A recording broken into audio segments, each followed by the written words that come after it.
Hey, Shiny. Hey, Street Smarts. Welcome. But it is time for our grand final. Welcome, everybody. How are you?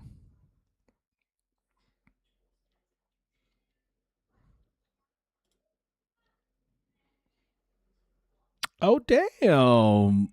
Guys, we're doing both a vertical, horizontal across multiple platforms. How you like me now? Hey, Doug, welcome. Oh, damn. I don't know how to manage all of these chats, though. There's so many chats, man. There's so many chats. But the noisy broadcast needs to up its game. I feel like we need to be everywhere. We need to be absolutely everywhere. Welcome in, everybody. Welcome in. Hope you're all doing well. Oh, yeah.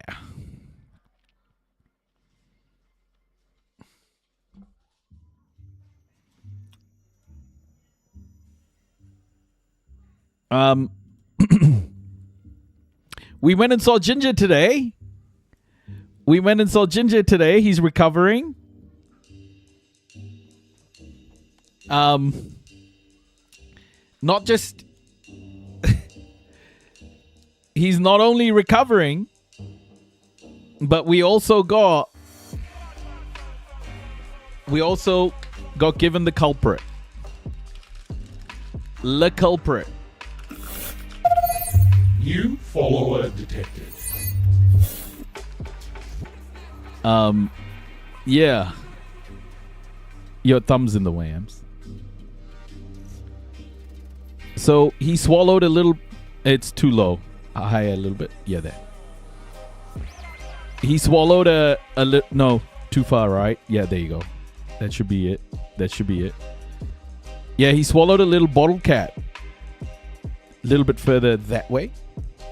Yes. He swallowed a little bottle cap, folks. That's what was in his stomach.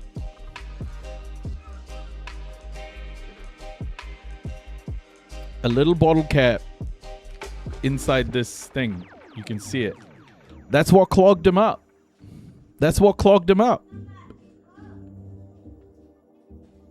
Yeah, I'm glad he's okay too. I'm so glad he's okay.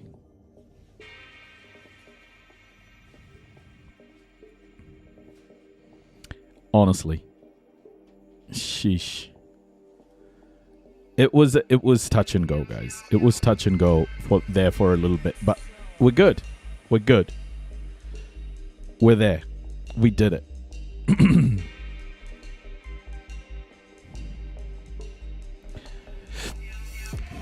Touch and go. It was a little touch and go, yes.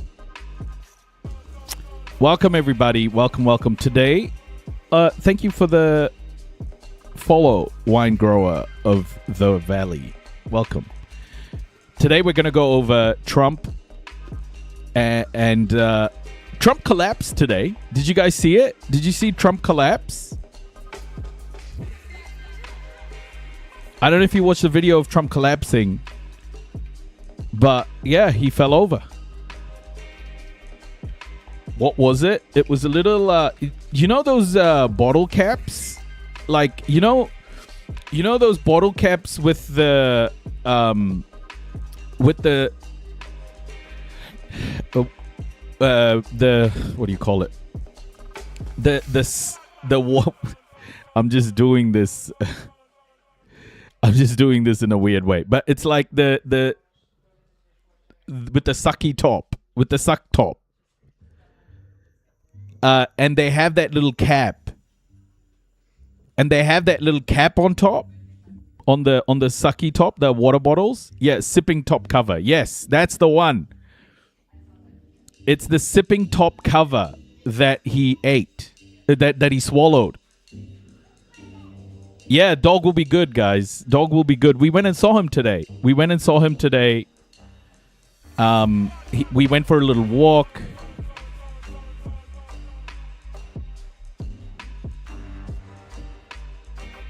We went for a little walk, and he had a little bit of food as well. It was really good. He seems fine now at the press dinner. Oh, right. Yeah, he's back. He's doing well. We're very lucky. Oh yeah, and Amber's back as well from her work trip. Amber's back from her work trip too.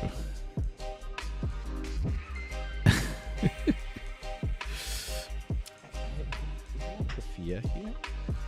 May I please have that kefir? That's fine. Thank you. Am I? Oh crap.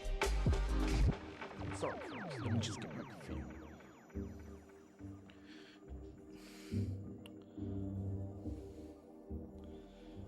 Oh yeah. I got it. Hurry.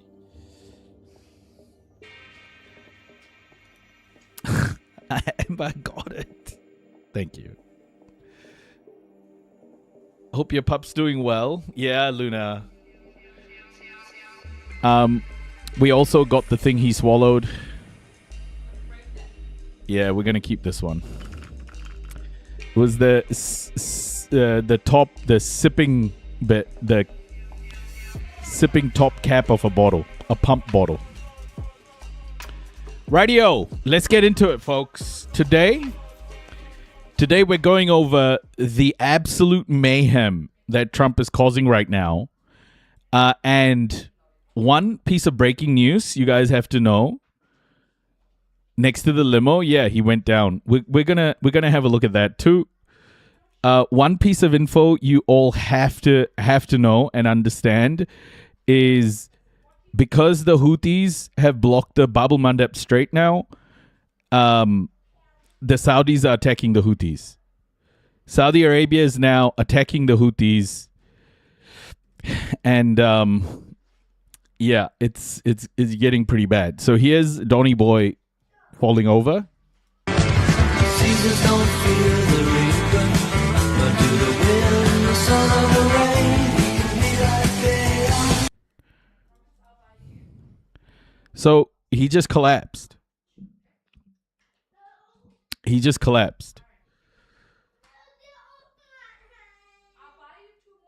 So I'm not quite sure what's going on with him there, but he collapsed.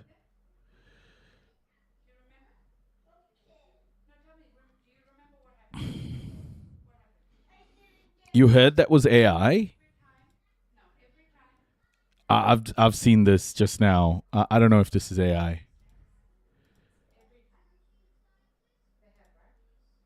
Is it AI?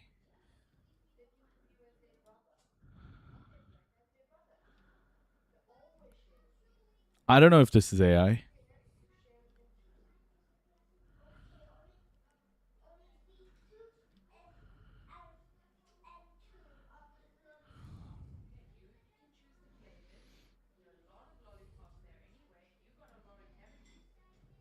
That's what you heard?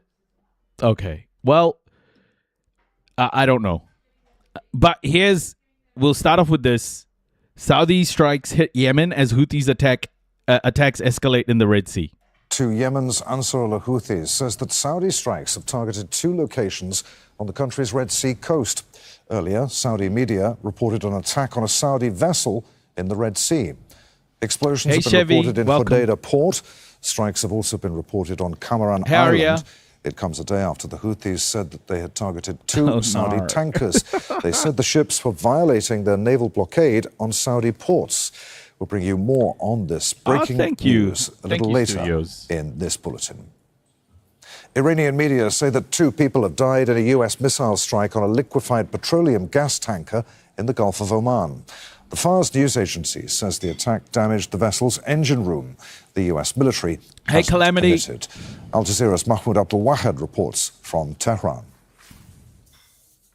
Iranian state media are reporting that the U.S. military has targeted a liquefied Hey, petroleum Anna. gas vessel in the Sea of Oman. Anna, this is the first time I'm streaming on Instagram. Welcome. Hey, do you want to be a mod? Can I do mods on Instagram or no? I'm streaming on so many platforms now. I'm just trying it out, guys. I'm trying it out. Allegedly killing 2 crew members and damaging the engine of the vessel, bringing it to a halt in the Sea of Oman. Now, this comes after Iranian Foreign Minister Abbas Araghchi had a phone call on Friday with his Omani counterpart Badr al-Busaidi, discussing maritime security and the safe passage of vessels through the Strait of Hormuz. On Friday, also, an Omani diplomatic delegation visited Tehran for talks focusing on mechanisms to arrange safe passage of vessels through the Strait of Hormuz. Now, Iranian officials... Yeah, I think all the mods should be mods like everywhere, you know? If you can, that is. Like, so if you're using an app one day, you could just be mod over there. Whatever's more comfortable for you guys. Officials have been arguing that the safe passage through the Strait of Hormuz is a sovereign right to both Oman and Iran, rejecting any foreign interference, namely from the United States. We understand that the United States earlier this month has... Oh my gosh, Shiny! You reached a 200 stream streak! Shiny Mikachu on Twitch has reached a 200 stream streak. Wow, you're an addict. You're a noisy addict. Hey, not the one, welcome. Imposed a naval blockade on Iranian southern ports, which Iran considers an economic warfare and a violation of the UN Charter and international law. Iranian officials, and namely the foreign ministry, has been reiterating that Iran cannot give in to coercive diplomacy, accusing the United States of practicing what it considers bullying in the region. Thanks for offering, Mr. Anderson. Thanks for offering. We've got on YouTube. We're all good, but we are always looking for mods. So, have you joined Discord? You should join Discord. We have a mods group there. If you are interested, join Discord and let us know in there, and we'll get you into the group. Let's get back to the breaking news we told you about a few moments ago in Yemen. Yusuf Mari is in Yemen's capital, Sana'a. He joins us now live. Yemen's Houthi-affiliated media say that Saudi strikes have targeted 2 locations on the country's Red Sea coast. Yusuf, what more do we know? Well, the Saudi TV just announced that the Saudi military is announcing that they targeted... You see how he says Saudi? It's Saudi. Saudi. It's not just Saudi like we say. Man, we've got so much to learn, eh? Military sites.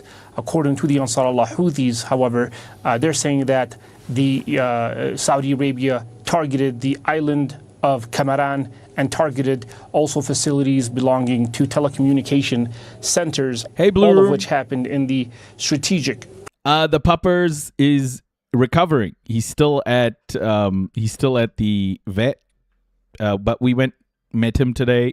He ate food. He ate food for the first time. He's eating food again. We went for a walk with him, a little walk, but he's had a pretty massive surgery. And this is the thing that blocked his intestines. Bye, my loves. Enjoy the birthday party. I love ya. Love ya, mama. Okay. This is the bit of plastic that he swallowed whole, and he's back now. He's back. So this was what was taken out surgically. It's a sippy cup bottle. Top sippy bottle, the sip top of a pump bottle. It's that little cap that goes on top. He swallowed it. Province of Hudaydah. Now we know that the island of Kamaran is known for its strategic importance. It is Yemen's largest island, and it's actually very close to Bab al-Mandab, where the ships, the Saudi oil tankers, are being targeted. So whenever you have such a situation, as it has happened before, where Saudi Arabia targeted the province of Hodeidah, targeted the port of Hodeidah, although Saudi Arabia is saying that they did not target the port of Hodeidah and that the port of Hodeidah remains open and fully operational. This was expected. The response from Saudi Arabia was expected by the Ansar Allah Houthi group. They did warn that if Saudi Arabia does attack Yemen, does attack the province of Hodeidah or any province under their control, then they're going to be more strikes targeting not just oil tankers, not just imposing the naval blockade on all Saudi shipping, but also targeting Aramco oil facilities, targeting Saudi airports, Saudi air bases, and Saudi Aramco oil pipelines in Saudi Arabia. So this is the latest that we have right now. There's one report. So there we are. Yeah, so this is starting to spread. This is all starting to spread because America just cannot. Reopening the Strait of Hormuz. They can't reopen the Strait of Hormuz, and now this is what's happening. Reopening the Strait of Hormuz. They really don't know what they're doing, folks. They don't know what the they're doing. Honestly, this is like it's starting to spread like wildfire. Saudi Arabia attacking the Houthis now, and the Houthis closing the Bab el-Mandab Strait. If Saudi Arabia continues to attack the Houthis, then the Houthis will attack the Saudi port, where oil is being, I think it's like 4 million barrels or 7 million barrels of oil a day are being transported from. So yeah, it's all kicking off. And why? Because of American ego. They couldn't compromise. They couldn't keep to the MOU. And now we are in a situation where this is not just going to be a regional spread. This is going to impact globally. They're going to try and make this about Iran as much as possible, but it's not. It's America's violence. It's America's expansionism. It's America's want to control energy transport around the world. So here we are. Here we are, folks. Of one woman who was injured in the attack that occurred on the island of Kamaran. Usually whenever these attacks happen, the number of casualties, if there are any, they will be released perhaps later on in a couple of hours or early tomorrow morning. You say, Yusuf, that this was to be expected. This is only going to ramp up tension, isn't it? If the Ansar Allah Houthis are going to strike even more vessels as they've threatened.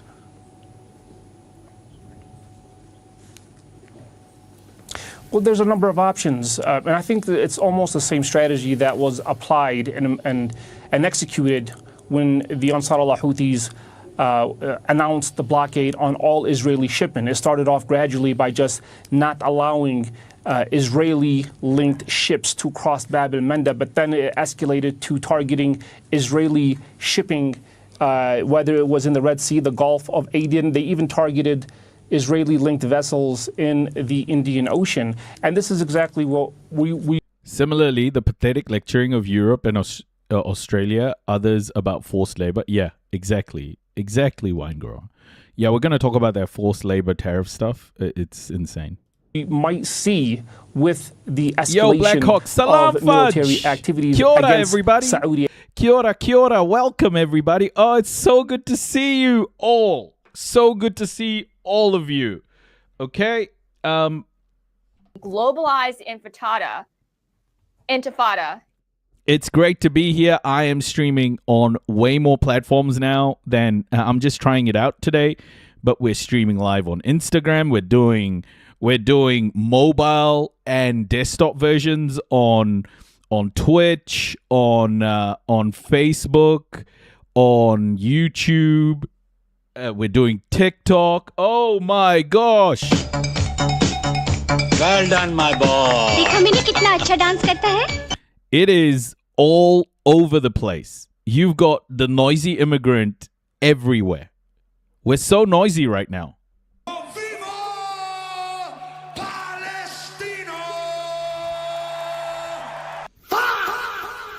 We are going global. More global than we were, folks. Way more global than we were. Are you ready, kids? Aye, aye, Captain! I can't hear you. Aye, aye, Captain! It's exciting. It's exciting. It's great to have you here. Kia ora. We love all of you. Thank you so much for being here. And all I want to say is, Hooyah, Navy! Hooyah, Navy! Hooyah, Navy! so let's get back into it. assets, whether it's at sea, whether it's at land, whether they are targeting Saudi Arabia's most precious Facebook, jewel, Twitter, yeah. the Aramco oil facilities. The main target here, Steve-O! make no mistake about it, is Saudi Arabia's moneymaker, the oil exporting industry. That's 5 million barrels from Saudi Arabia that's being exported on a daily basis. And the Ansar Allah Houthis have taken that asset away from Saudi Arabia. You knew that there was going to be some type of response from Saudi Arabia. A lot of experts were talking about perhaps engaging with the Ansar Allah Houthis in negotiations in Oman. As we know, there is a delegation of Saudi and Ansar Allah officials in Oman. They were supposed to talk, negotiate in order to de-escalate the tensions. Unfortunately, from what we are seeing today, those negotiations are not bearing any fruit, and most likely this is going to result into a sort of back and forth where you have Ansar Allah Houthis targeting Saudi Arabia at sea, but now also targeting them, where it's going to hurt. And this is according to the statements issued by the Ansar Allah Houthis. This is according to the leader of the Ansar Allah Houthi, Abdul Malik Al Houthi, and this is also according to many Ansar Allah Houthi officials who basically sent the message that they want the war to escalate. They want to target more Saudi assets, and it looks like it's not just going to include imposing the blockade. This is going to perhaps lead into a full-scale war between Saudi Arabia and the Yemeni group, just as it happened in from 2015 to 2022. Okay. Yusuf, it looks like history is going to repeat itself unless negotiations can de-escalate the rising Yusuf Murray tensions. reporting live there from Yemen's capital, Sanaa. Many thanks, Yusuf. I think he was listening, but he just didn't want to stop talking. Okay, let's also understand what's happening with Iran, as Donald Trump calls it, Iran. Hello, I'm Christian Fraser. This is Hi. the Iran War Today, our regular update on events surrounding the US-Israel war with Iran. Oh yeah, Let's start with thank some you. of today's key developments. The US military has carried out a 13th consecutive night of attacks, targeting command centers and drone storage sites in the south of the country. You know what Trump should do? He should kiss my ass. What's happened here? What's happened? I mean, have we got any new? Have we got any movement in the Strait of Hormuz? No. What are you doing, Trump? Reopening the Strait of Hormuz. It's not gonna work, folks. You can't bomb your way out of this. Donny Boy is failing on a massive scale. Why is he trying to do this again and again? Well, it's his ego, okay? He's got a big ego. He can't concede anything. And unfortunately, if he wants to have a deal with Iran, he will have to concede. So he doesn't want to. He just doesn't want to. His ego isn't letting him. He should kiss my ass. In response, the IRGC said it attacked US interests in Jordan and northern Kuwait and had targeted a surveillance tower used by the US Fifth Fleet in Bahrain.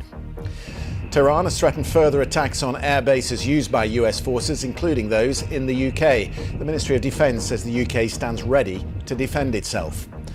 Donald Trump. How's Ginger? Yeah, we went and saw him today in the hospital. We've got the foreign body that he had swallowed. It is a sipper bottle top he swallowed whole, and this is what was extracted from the sipper from his intestines. He's eating again. We took him for a little walk, but he's still there. He's got his little he's got a little drain bag as well attached to him. But yeah, we got to see him today. He's doing well. He's recovering. He's on a good course. But a few days, there's another few nervous days, obviously, while his stitches and things heal. But we'll get through it. Thank you for asking. Trump says he holds Iran accountable for attacks launched by its Houthi allies on the Bab el-Mandeb choke point in the Red Sea. Brent crude has now gone back above $100 a barrel. It's high. Oh, Brent crude above $100? What the hell is the price? What is the price, everybody? Oil, crude. Let's check the crude oil prices. Oh, 96. 96? You like my voice? Oh, thank you, Brick Supremacy. 96, everybody. It's high. It is very high. As we know, with oil prices at the moment, there are no reserves, guys. The reserves have been drained over the last few months of what's been happening with Trump and Israel's illegal war on Iran. So reserves are being drained. And not just that, China's back on the market. China's buying oil again. So these prices are going to go up if Trump wants to keep doing this. And you know what? Iran is not going to open the Strait of Hormuz without a deal. Trump is not going to be able to... Reopening the Strait of Hormuz? He's not going to be able to reopen it. Yeah? And... now there's going to be less trust. There's going to be less trust because America again is bombing Iran during negotiations. This is the fourth time that they've bombed Iran during negotiations. How the heck is trust ever going to recover? It isn't. Reopening the Strait of Hormuz? They don't know what the they're doing. They really don't know what they're doing. Highest level in 8 weeks as fears grow that the crisis is spreading beyond the Strait of Hormuz and into the Red Sea. And the Israeli Prime Minister Benjamin Netanyahu has been invited to the White House on Tuesday, with reports that Donald Trump is mulling a return. Yeah, the Bab el-Mandeb is closed. We just watched the fact that Saudi Arabia has now bombed Yemen as well, the Houthis. Turn to major combat operations. It's all kicking off, in folks. Iraq. So tensions in the Middle East are intensifying, with fresh US and Iranian strikes raising fears of a wider escalation. The US military says it has carried out a 13th consecutive night of attacks. The airstrikes on Iran overnight lasted more than 2 hours, targeting command. Guys, this is the first time I'm streaming on Instagram. Welcome, Instagram viewers. Woo! Command centers and drone storage facilities. Explosions were reported. They don't know what the they're doing. I want to be a good boy. In multiple locations, including at the Revolutionary Guard headquarters in the north. The Iranian media say at least 4 people were killed. Hey, Tehran Masi. has retaliated by continuing to strike US assets across the region, targeting Kuwait, Bahrain and Jordan with missiles. State media claim they hit an Amazon data center in Bahrain, though neither the tech giant nor Bahrain's government have confirmed that report. The exchange has come as President Trump signals that he is ready to go further still. On Thursday, thank you for he the told the follow. news website Axios he is weighing a major new strike on Iran. I'm considering a massive attack, he said, but bigger than ever before. I'm close to making a decision. We are all set for it. What do you mean bigger than ever before? What, is he just going to nuke them? Like, the amount of missiles they've used already, it's insane. What the heck is he going to do? Is this nukes? Iran. Is it boots on the ground and then nukes? Is he gonna nuke his boots on the ground? What? Oh my goodness, it's gonna be massive. He added, has still not received enough pain. It may be coincidental, but it is worth mentioning that Prime Minister Netanyahu is due at the White House on Tuesday, with discussions likely to focus on the war. Let's go to Washington, speak to our Chief America correspondent, Gary O'Donoghue. The threats for another massive attack, do you think that is in the planning? How's the pooch? Yeah, he's doing really well. He's doing very well. He's still recovering from his surgery yesterday. they got the plastic top out of his intestines. Guys, I'm going to repeat this fair bit today.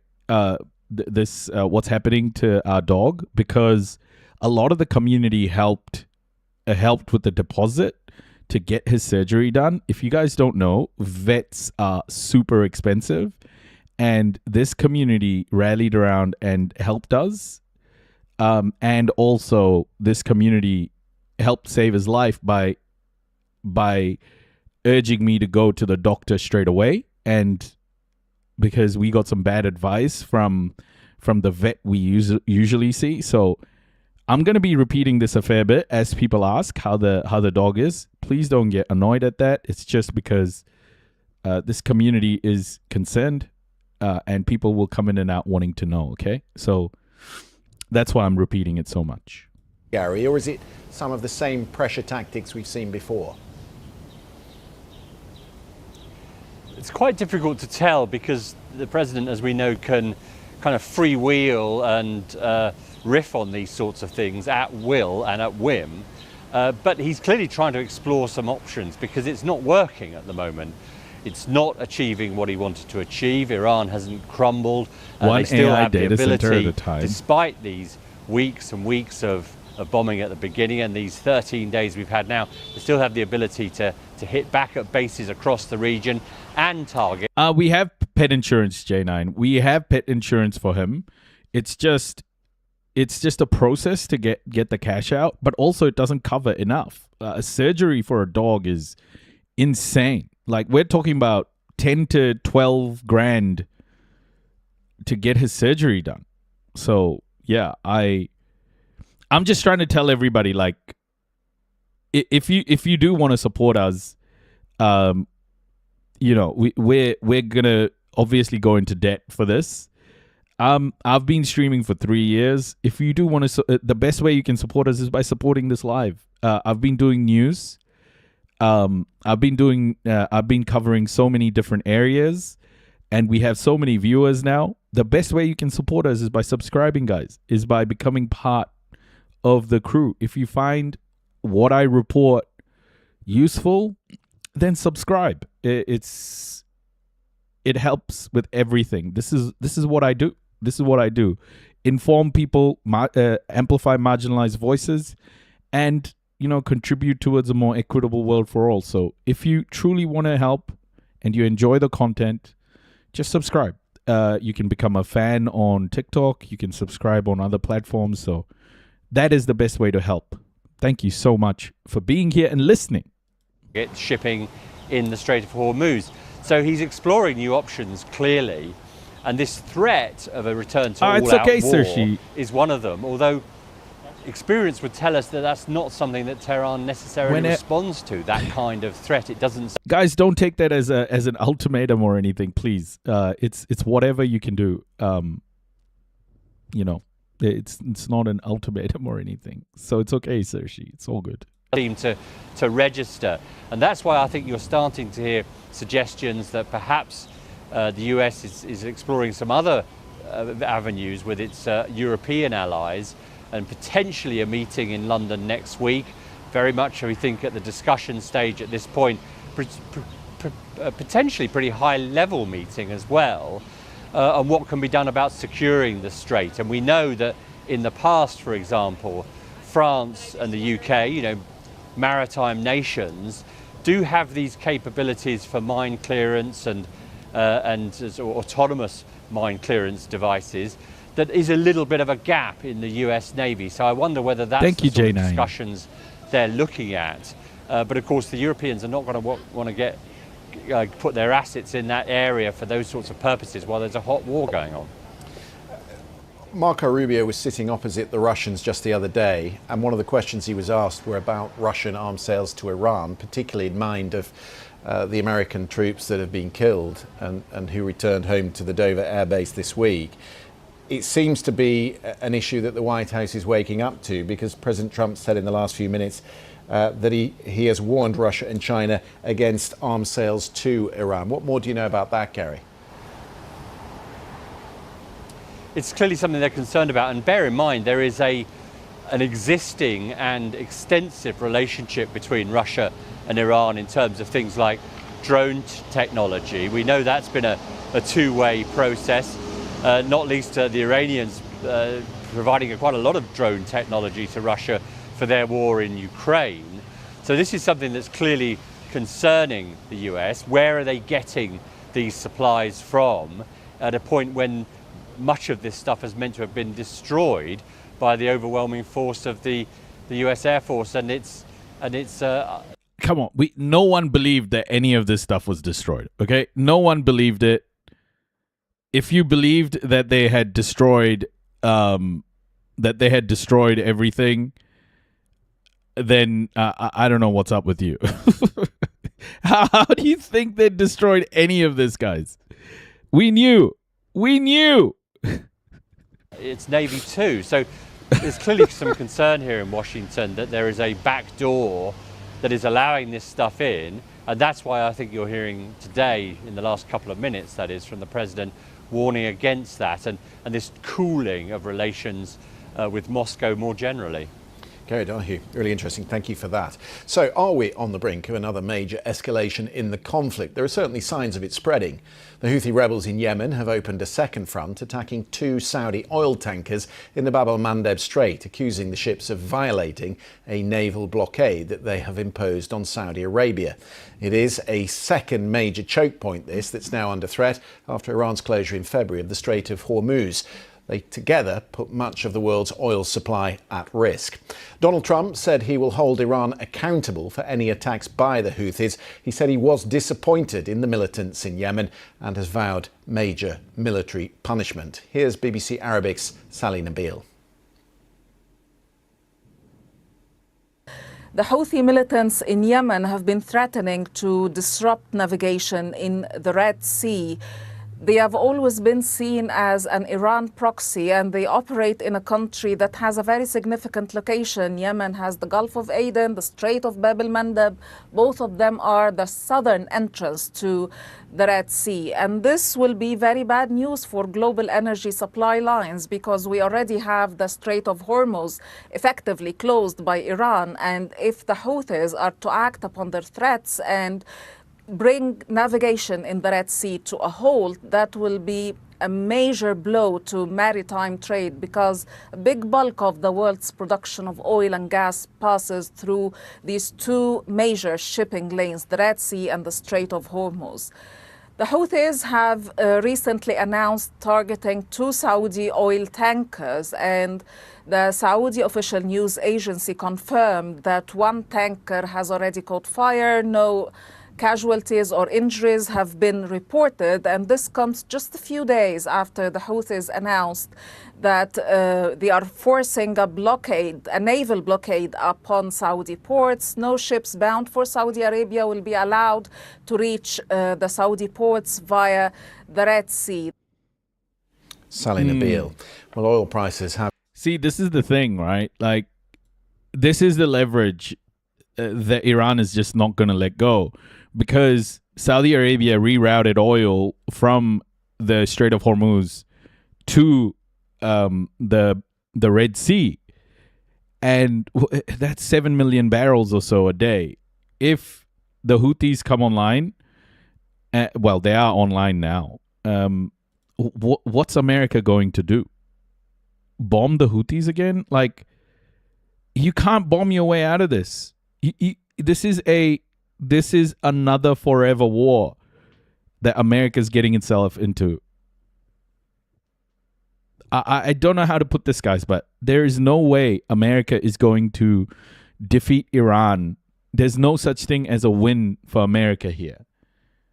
So if you are thinking as an American, there's a way to win this, it's delusional.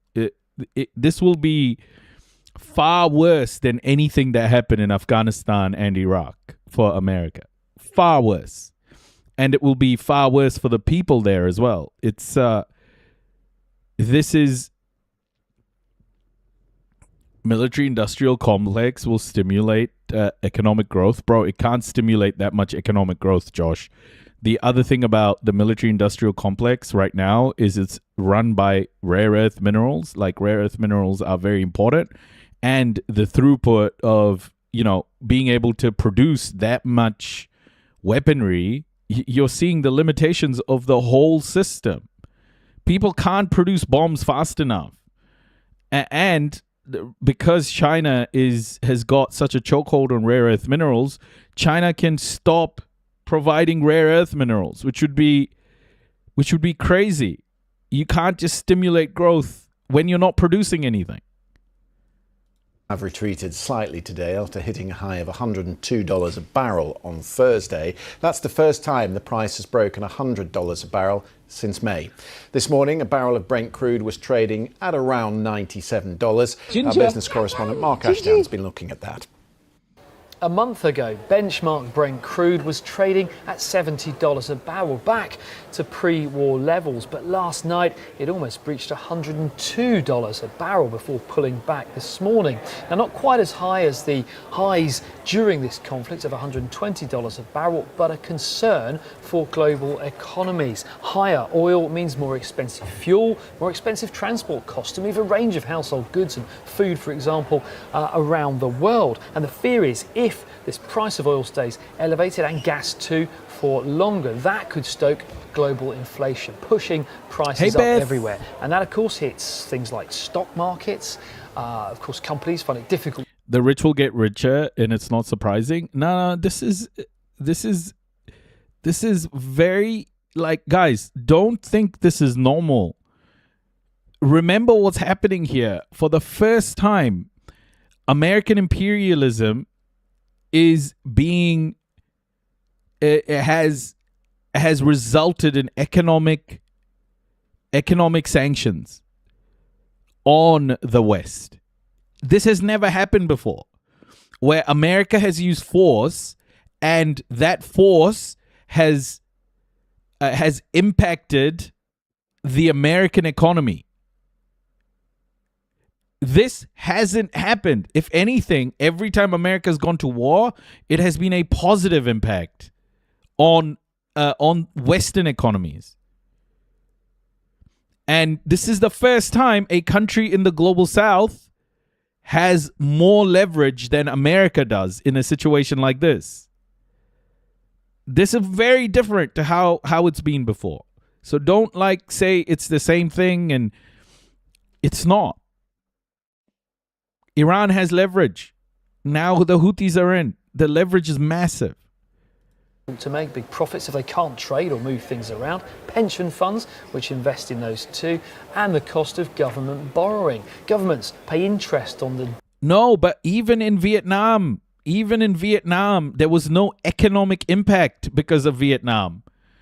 There wasn't like, Vietnam didn't have America by, the Vietnamese couldn't impact global economies. That's the difference. Yes, America lost that war, but America's economy went and global economies grew after that. Vietnam didn't have the means. No.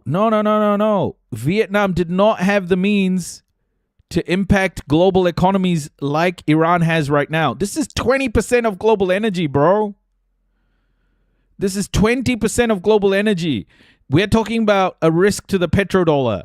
We're talking about the US dollar not becoming the strong reserve currency it used to be. We're talking about the rise of China. There's so much more risk right now for the United States. Vietnam was nothing compared to this. This is far greater risk for the West than it has ever had. People need to understand this. This is a big, big moment in geopolitics. Fertilizer for farmers, helium for chip making. It's all there. It's all there. This is 20% of global energy. Vietnam couldn't impact the world like this. And this is all to do with American violence, American imperialism. All of this is because of what America is doing and its violence. The UN's a broken system. And that's why, even if America vetoes. This is the other thing. International law, whatever international law does, this leverage still remains with Iran. That's why this is such a strong position, Josh. Even if America vetoes things at the Security Council, it won't matter. That economic impact and that risk still remains. This is why this is leverage beyond what America has had against it before. This is a very different thing to anything that's happened to American imperialism before. I think it's quite a transformational moment. Ginger. Like, people need to really recognize that.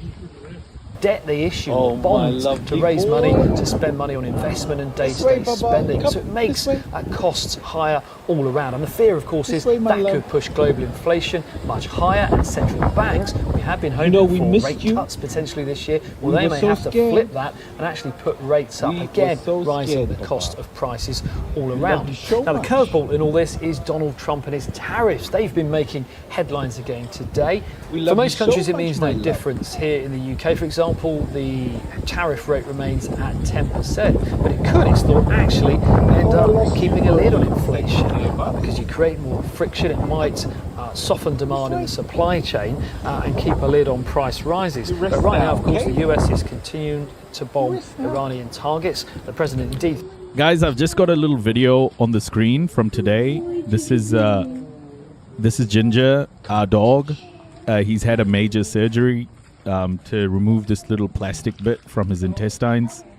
This is a video I took today. I'll just have it looping on the side so you can see what we did. He also ate some food. I also wonder if each country, state retains autonomy. How can anyone have sanctions imposed? This is the thing, guys. Like, the West has always been able to weaponize its financial control of the world, its financial institutions. The West has been able to weaponize so many different things. They're all coming in, Bubs. Oh, is the volume up on Ginger's video? Can you hear the Ginger video? I thought it was muted. Come on, Gingy. Hold on. Gingy, no. Gingy. You can't walk anymore, Baba. You How do I mute it? Eat your food. Eat your food, Bubs. I can't hear Ginger's video. Gingy, Oh, here it is. eat your food. There you go. Hopefully it's muted now. Is it muted? Threatening a massive attack potentially over the coming days. Iran is retaliating. Yeah, so my point, guys, my point is that the West has always had options of weaponizing different institutions in order to continue to maintain a chokehold on the global South. Always. The West has always done this. Whether it's weaponizing institutions like the IMF, whether it's weaponizing institutions like the World Trade Organization, that's how the West maintained a lot of its power post-World War II, right? What they call post-colonial times. But colonization really didn't go away. It just changed models through capitalism, right? They launched institutions like the IMF after World War II. They created models like globalization, which ultimately deindustrialized the West. All of these sorts of things are very important concepts to understand, because that's how the West decided it would continue to extract wealth from the global South and centralize it in Western nations. But what's happened now is, even if they weaponize those same institutions like they have done with Russia, like they have done with Iran for so long, and now Trump with the tariffs, he's trying to do the same, it doesn't matter. It isn't having the impact that it used to. It's still having an impact, but it's losing its effectiveness. You know, this is the point. This is a moment of real transformation in the world where Western sanctions and Western aggression isn't having the same impact that it used to. 600 years of colonization to build all of these extractive systems that we still have in place today are losing their impact, which is an incredible moment if you think about it. And the Strait of Hormuz, Reopening the Strait of Hormuz. the Strait of Hormuz has become the catalyst. To be honest, China and its grip on rare earths has been a bigger catalyst. But right now, this moment, with what Iran is doing with the Strait of Hormuz, is incredibly effective. Seize the means of production from the owners. Yeah, that's what's happening. And you look at the protests in India as well right now, the massive protests in India. The West is the West is sweating, man, because the global South is truly looking for self-determination, and that's not good for Western hegemony, because self-determination for the global South means higher production costs for capitalism, which means lower profits. And the West can't live that way. Targeting US interests in the Gulf. Indeed, it says it's bombed an Amazon facility in the region for a second time, although that's not been confirmed by the US side. So no sign really of either side letting up. And the longer this war continues, everyday prices are highly likely to keep rising. Thanks to Mark for that. Well, the Iranian leadership say any country assisting the US in an attack on the Islamic Republic will face consequences. Besides the recent attacks on America's Gulf allies, they now have also threatened to target Bulgaria and the UK, two countries that have allowed US forces to use their air bases. Iran's military claimed a US B-1 bomber flew from RAF Fairford in southwest England to join the US attacks. Tehran says that makes the base a legitimate target. The Ministry of Defence says the UK stands ready to defend itself. Well, let's bring in Burnham, the Northern Zionist. Yeah, it's looking like it, eh? It's looking like it. We knew, though. We knew Burnham wasn't going to be any different. He's actually turned out to be worse. In BBC Persian's Kashaya Janedi. Good to have you with us. I'm interested to know how the regime is talking to its own people at the moment, because the blockade is back in place, and as we set out in this programme, things appear to be going from bad to worse. Well, the situation of people was not that easy even before the war. People were under tremendous economic pressure. That's why we had the protests in December and January, where thousands of the protesters were killed in the government crackdown. But the government is putting the blame on the Americans. And of course, they're saying that no matter how much pressure is exerted on Iran by the Americans, the government is willing to fight back and it's going to resist. The hardliners within the establishment and the regime supporters are actually supporting the government's stance. But of course, the normal people, where the majority are like under tremendous economic pressure because of the high inflation and the decreasing value of the national currency rial, they are not really happy with that situation, and it's putting a lot of pressure on them. There is, as we've just been talking about with Gary, this threat of a much bigger outbreak of war again. Is that being felt in Tehran and in the major cities? Do people understand what might be coming?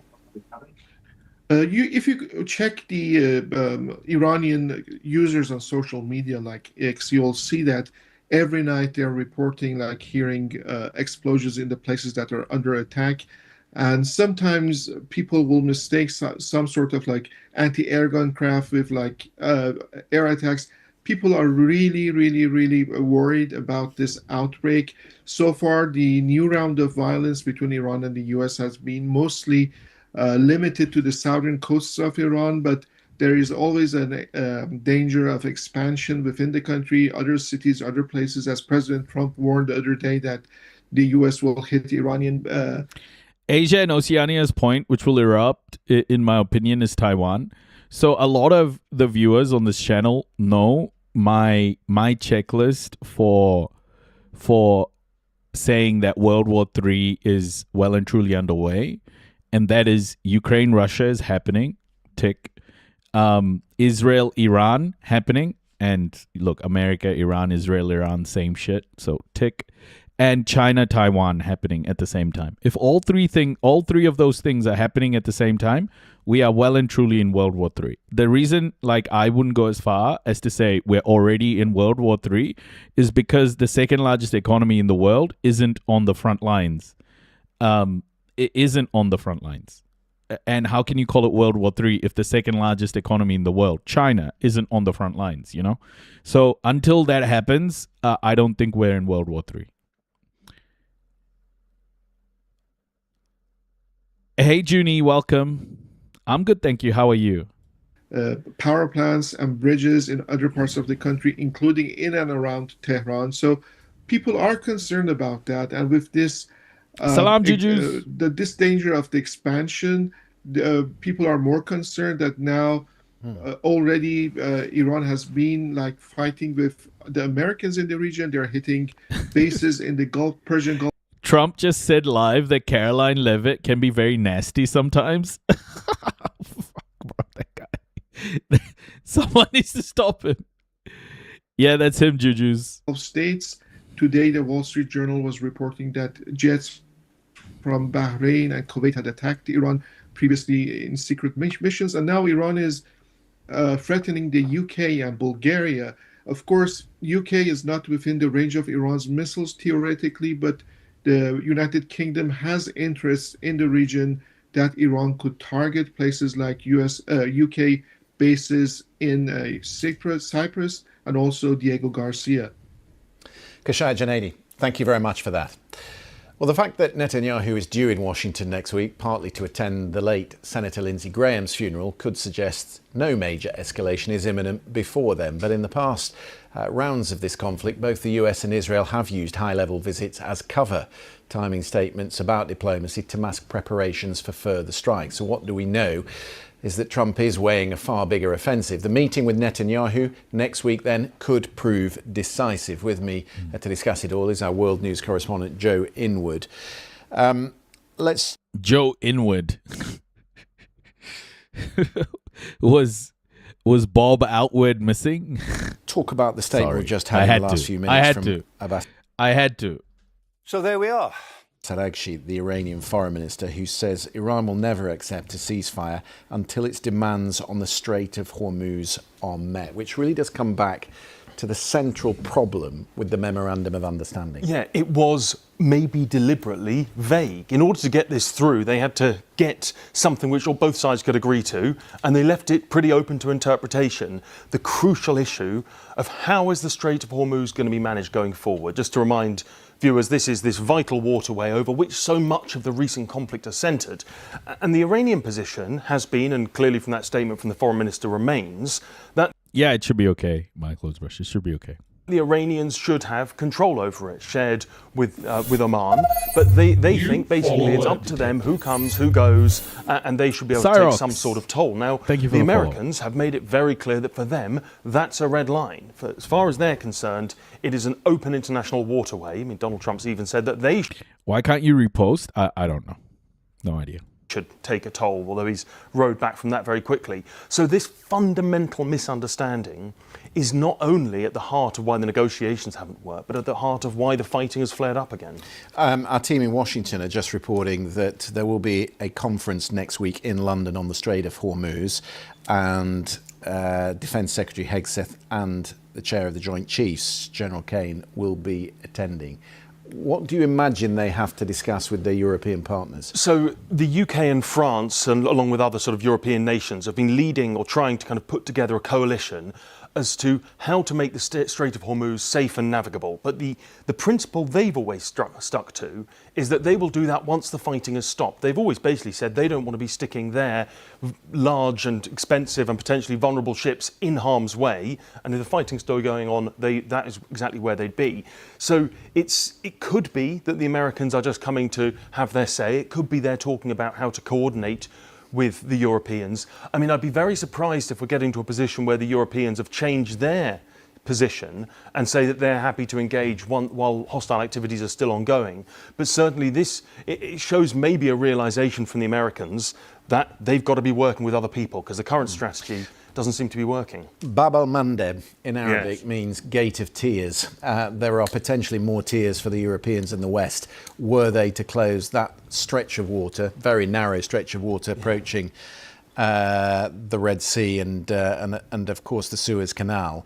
What are we hearing from the Europeans about that and the links between the Iranians and the Houthis? Yeah, so just to explain the geography first. So you've got the Arabian Peninsula, and kind of on the northeastern side, you've got the Strait of Hormuz.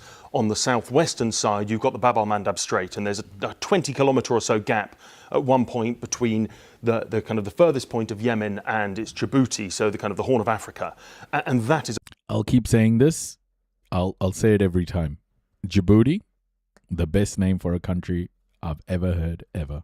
A really, really important choke point. Now, the Houthis, just to remind everyone, are an armed Yemeni group who have been having a long and fairly bloody civil war and war with the Saudis. Now, that about a week ago or so, that conflict, which has been more or less dormant for about 4 years, flared up again. The Saudis are accused of firing at Sana'a airport, and the Houthis said, in response, we're going to fire at your airport, and we're putting a blockade on Saudi ships coming through the Bab al-Mandab Strait. Now, that's something they have done in the past. They blocked the Bab al-Mandab Strait during the war in Gaza.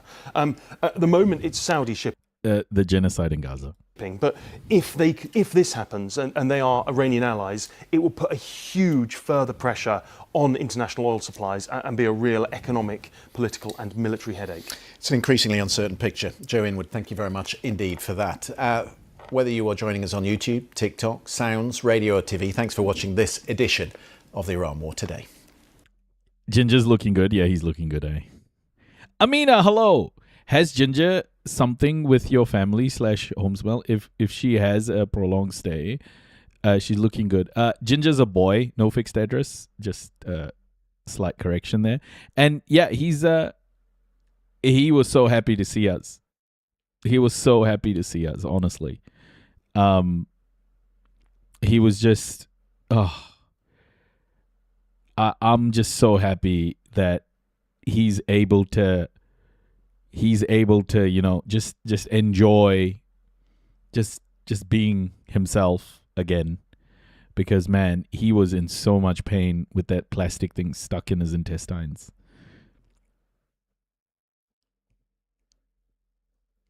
Yeah, he's very happy. He's very happy. He even eats in the video that I took. He has yeah, look, he takes a little snack as well. He's back. Surgically enhanced Ginger, yeah. Oh my gosh, he was so happy to see us. I'm just, yeah, I can't wait to bring him home. But the first few days are going to be really tough for him, because we're going to have to keep him as much as possible in his bed. He can't move around too much. He can only go out for pees and poos and stuff like that. But he has to take care of his, and he's going to have his cone on his head. He has to stay away from his stitches on his tummy. He's got a huge, they cut all the way through. So yeah, he's doing well. He's doing really well.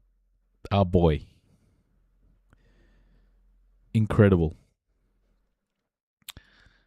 Okay. So mainstream media is starting to sell this crap again that Iran wants to assassinate Trump.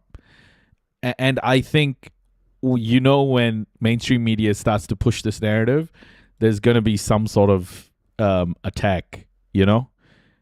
Mainstream media wouldn't push this narrative if they weren't gonna do something bad. This is all manufacturing consent. Thank you, Zetetic. Thank you, Zetetic. Sorry. Yeah, so I feel like Trump is definitely preparing for something big. A security threat to Trump and Air Force One.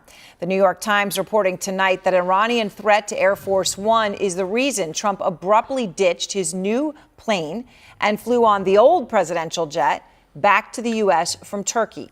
Trump's flight to the NATO summit was his first overseas trip in the new $400 million jet given to him from the Middle Eastern country of Qatar. But according to the Times, while Trump was in Turkey, a threat emerged that Iranian proxy forces were targeting him in Air Force One from inside Turkey, from Istanbul. So Trump left on the old Air Force One, which is more secure. Now, at the time, this is why Trump said he was swapping jets. It's flying to Europe, to one of the big bases, 2 or 3 of the big bases, where we can show it to the people. And we'll be going home by normal methods. But we have it going to Europe to a couple of bases, actually one in particular, but it's going to go to a couple of bases, stop, so the soldiers can see it, because it's truly magnificent. Truly that magnificent. was a lot of detail. You know, that it was going because the soldiers wanted to see it and it was magnificent. But it turned out to not be true. That day, though, Trump did allude several times, perhaps, to the real truth, which is that Iran wants him dead. They want to take out the U.S. leader, me. I'm on every list. I saw things this morning. He's on a list? There is a list. He's on a list, everybody. There is a list. Oh, my goodness. I'm on every single one of their lists. I'm number 1 on the kill list for... Sorry, what was the list? There is a list. Iran. They're lovely people. I'm number 1. I may be gone too, because I'm their number 1 target. It's out all over the place. I'm their number 1 because they're scum. Are you aware of any credible threat by Iran against your Well, I have a threat all the time. I'm number There 1 is a on list. their list before you. But if I go, you go.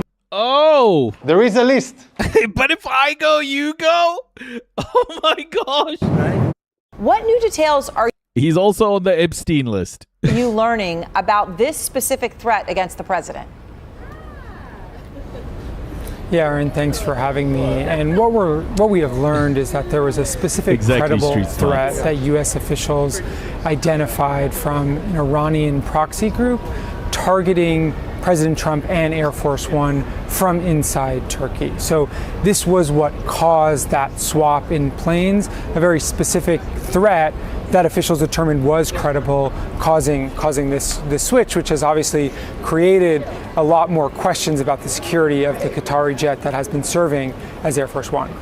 Yeah, so many more questions. And I mean, Israel is the one spooking Trump with this threat so that they can get Trump to do a full-scale attack. There is no threat, man. Trump's biggest threat is, I think, from his own countrymen, to be honest. Not from anybody else. Or Israel. I mean, the Pentagon released of credible threats from Israel, intelligence threats and whatever, right? Like, they know Israel is far more threatening to America than Iran is. But they have to run a narrative, before they bomb children. And what you already lay out here, Tyler, is very specific, right? A threat from an Iranian-linked group inside Turkey to Air Force One. Like I said, that's already very specific, but it sounds like there were even many more details. I mean, how specific was it? Of course, this was the first international trip he took with this new Qatari donated plane, and so it has raised questions about the security systems on that plane, which had already been raised months before the president even took his first flight. In terms of more specific than that, I think that is as granular as we've gotten at this point, an Iranian proxy group inside Turkey making threats that clearly caused concern for U.S. officials and prompted the Secret Service to urge the president to take the old Air Force One that has been in service flying presidents around the world since the 1990s. So we've heard the president publicly talk about this threat now multiple times. How did he react when he found out? Yeah, what we know is what we saw in public from the president. The president was told about this, and obviously the change was made. Publicly, the president said it was because he wanted to send the new Air Force One to a military base in England to show it off for the troops. But it was clearly on the president's mind throughout the day at the NATO summit earlier this month. Hours after he found out about this very specific threat, he talked openly about Iran wanting to kill him, saying he was #1 on the list, and alluded to some new information that he had seen. He did not get specific into the threat. And in fact, Aaron, on the plane back to Washington, reporters asked him if there was a specific security threat that prompted the change in plane, and he said no. But then when he returned to Washington a week later, he then told reporters that the new Qatari jet was going to go go out of service for a little bit to be maxed up. And what we have learned is that the plane will be out of service to get additional enhancements and upgrades. The White House has declined to specify what those are, but it's clear this prompted even more conversation and introspection within the administration. Does everyone feel like we're heading to some moment here, some quite big moment, because everything is escalating? The West is just turning up the volume on all of these different anti global South narrative. It is just being amplified so much at the moment. I just feel like there's a bit of a moment that we're approaching where it's all gonna just it's going to kick off. Maybe it's just me being involved in the news so much and,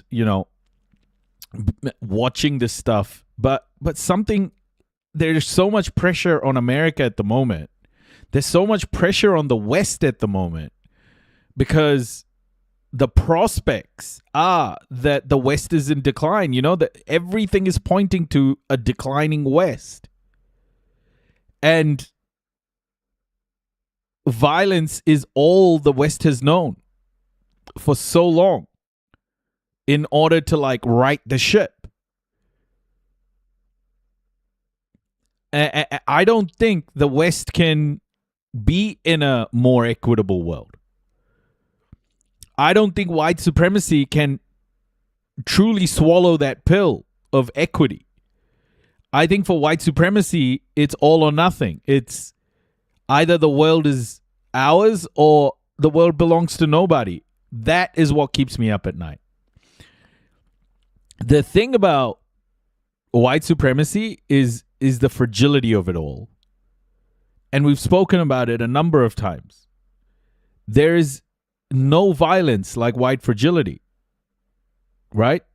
And it comes from that supremacist thinking that in some way whiteness is far superior to everyone else. And when that gets challenged, the fragility comes into play.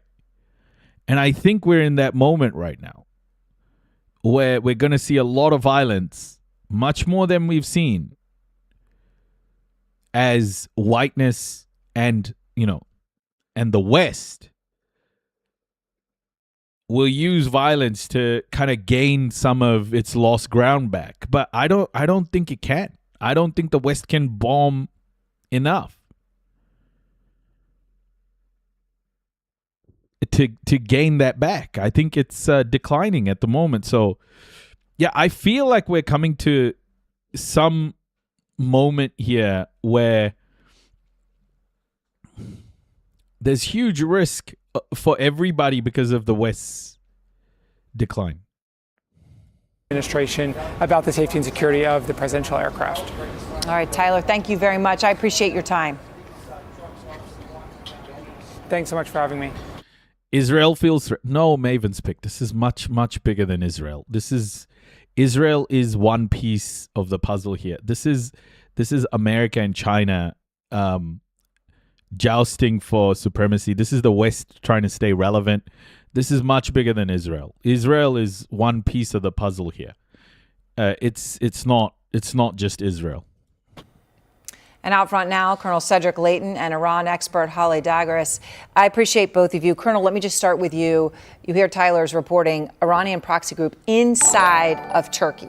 Okay, and it's obviously specific, right, to whatever aircraft the president's Jordy on. Darwin, One thank of you for them the was follow. secure, one of them was not.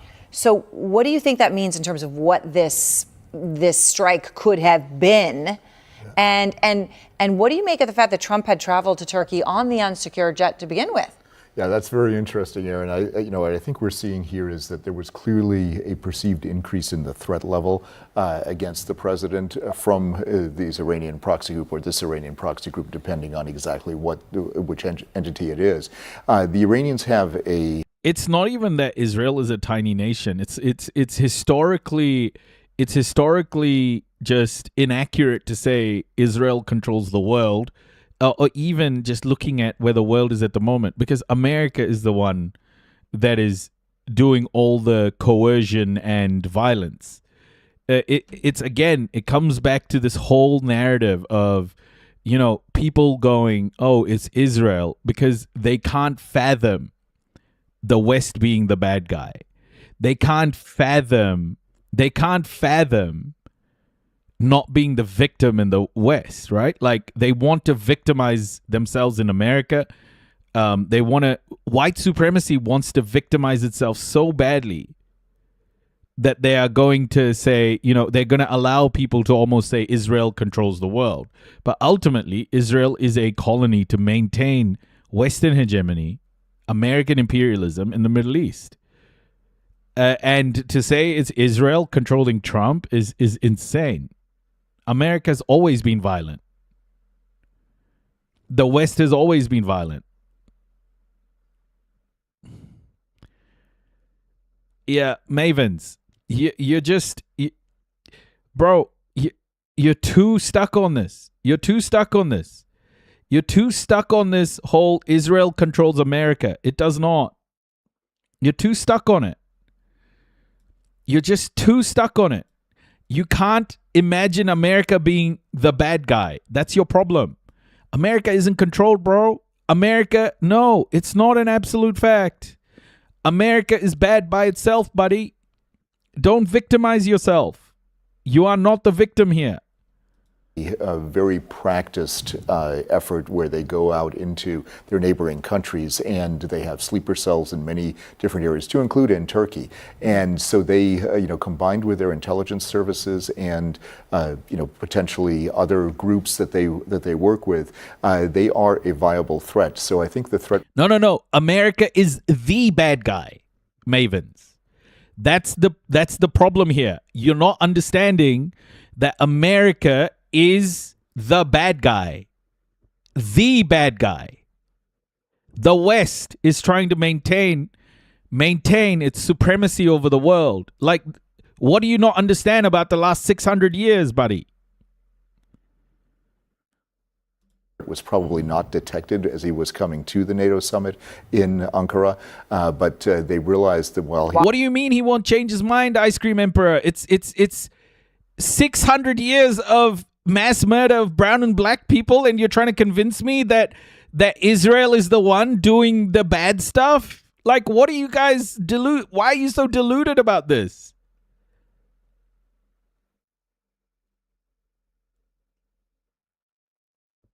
Like, is that all you can do? Draw like smiley faces? Is that all you can do is draw smiley faces? Like, engage in good faith.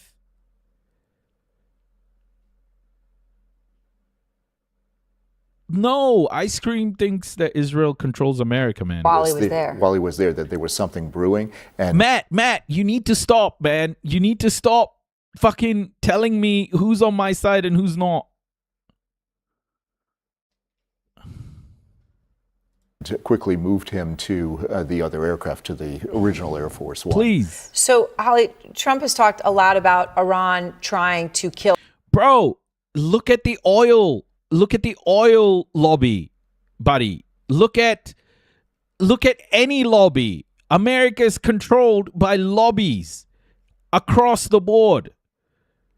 You guys want America to be the victim of this so badly. No, you are delusional, Mavens. You are.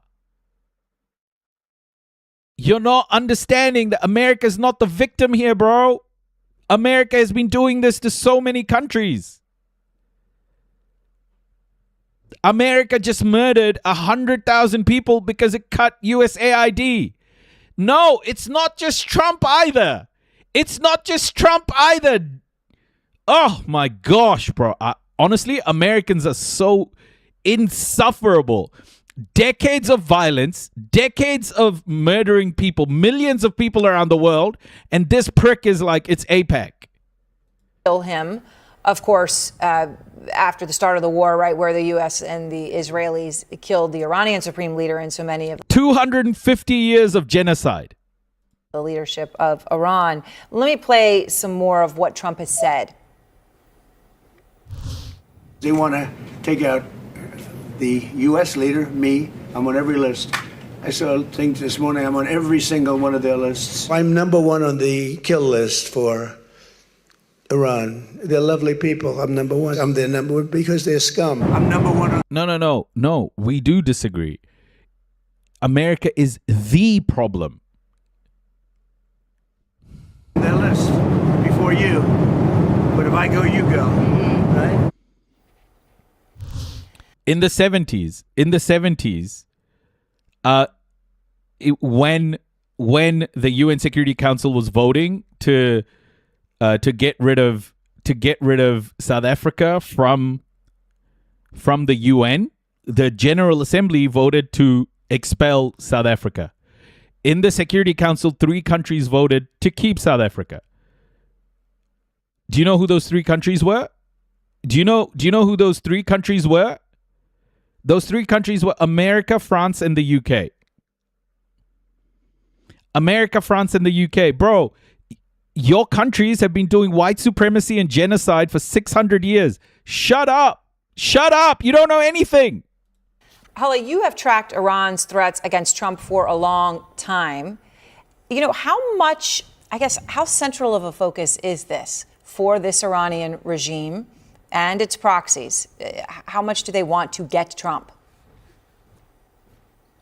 Aaron, the threat predates the Iran war. It started after the killing of Quds Force Commander Qasem Soleimani in 2020 in Baghdad after a U.S. strike.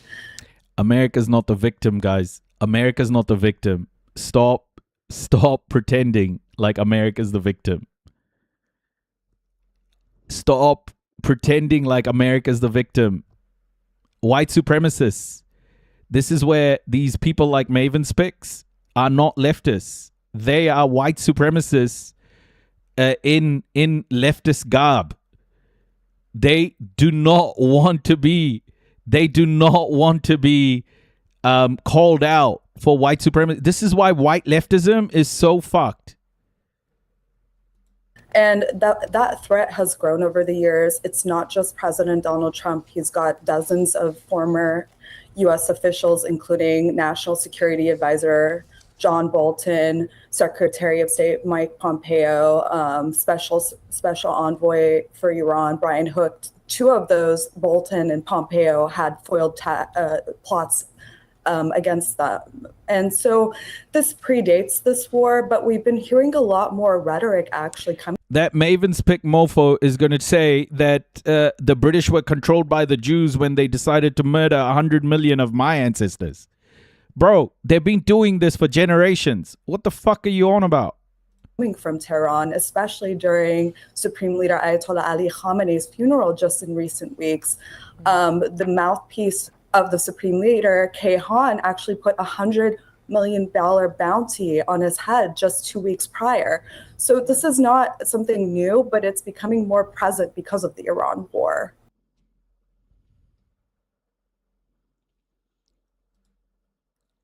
Yeah, read this article. Okay, bro.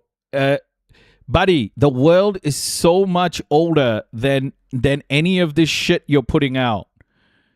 You are just ignoring 600 years of white supremacy and European colonization, which is still going on today. Buddy, Your country extracts wealth from the global south and has been for generations. What the fuck are you talking about? Like, the guy ignores the reality of the world and it's like, oh, it's the Jews, guys. It's the fucking AIPAC crew. Bro, white people do not need an excuse to treat black and brown people like shit, okay? It's been happening for 600 years. Just stop your bullshit, bro. Learn about your fucking history.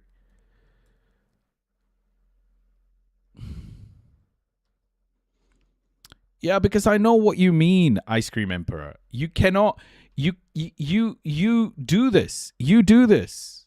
You do this. It's the old trope. Zionists control everything when they don't.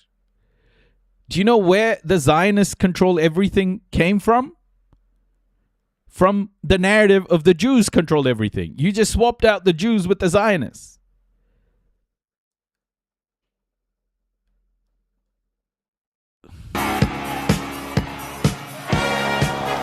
If Donald Trump is fazed by the plummeting support for his war in Iran, he's not showing it.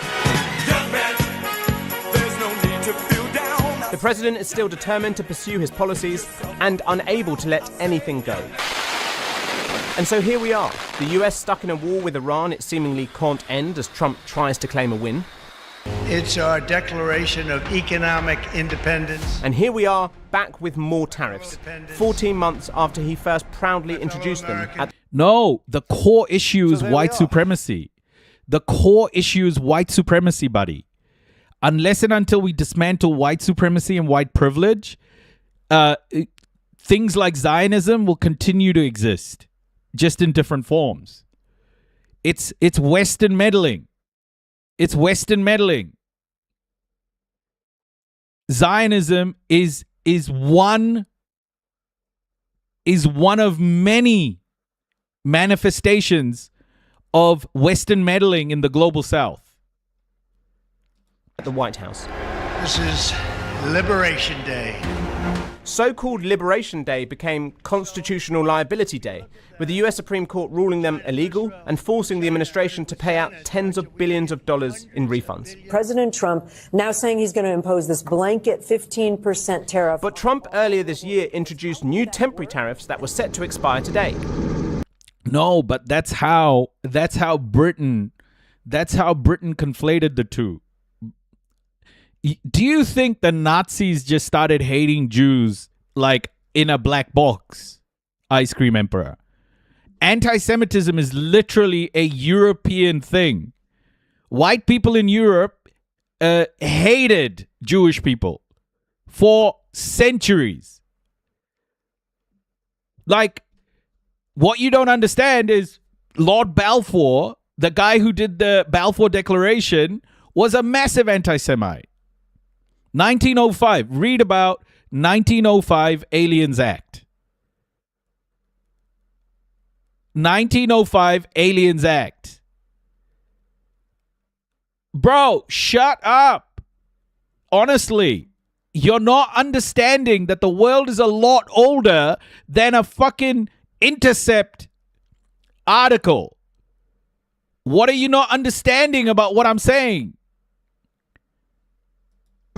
So these new levies replace them with 10 to 12.5% of duty. These motherfuckers will try and make me believe that white supremacy isn't the core problem when it has murdered so many of my ancestors.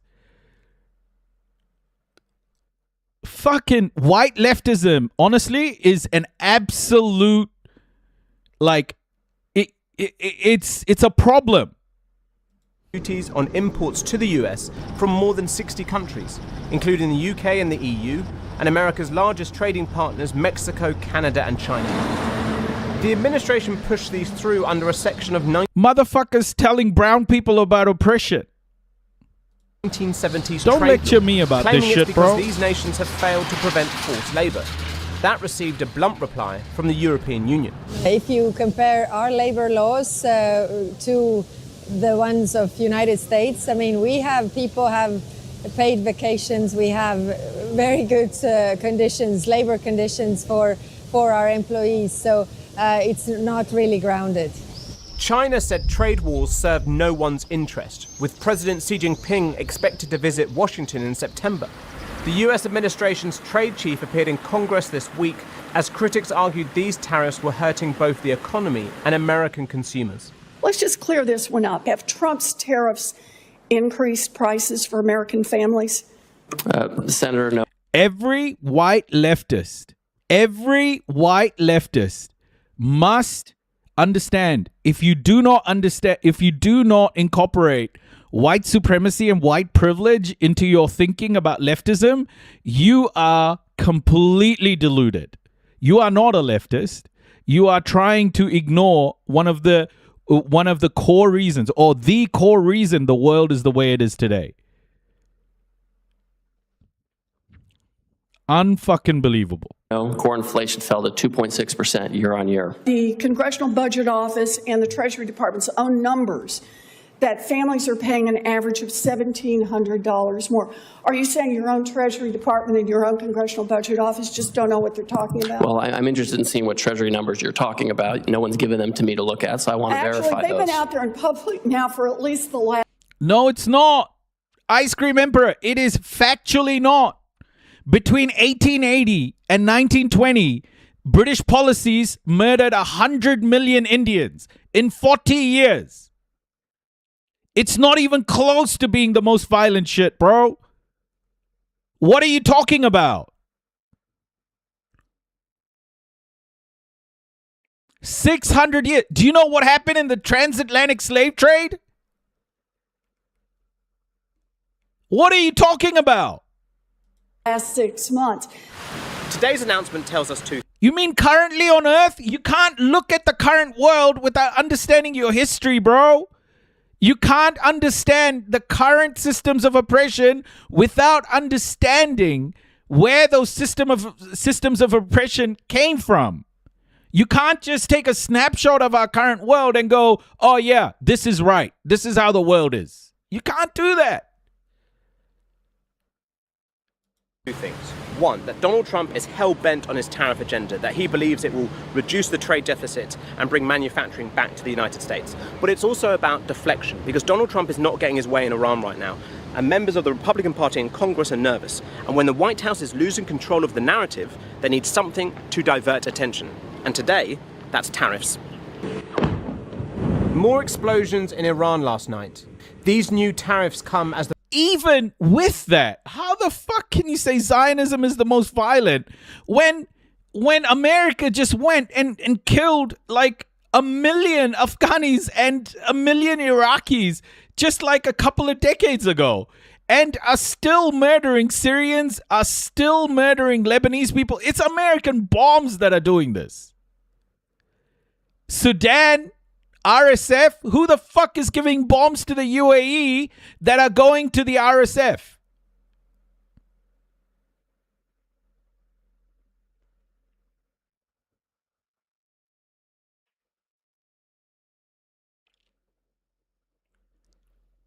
Zionism is a symptom of white supremacy.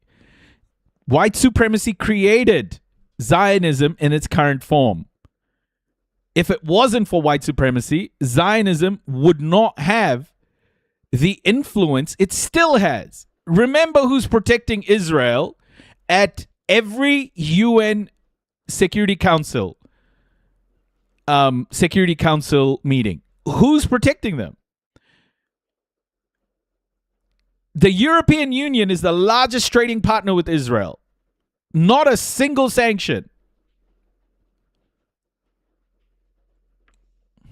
Yeah, it's Zionism controlling their politics. That's why they're doing it, right?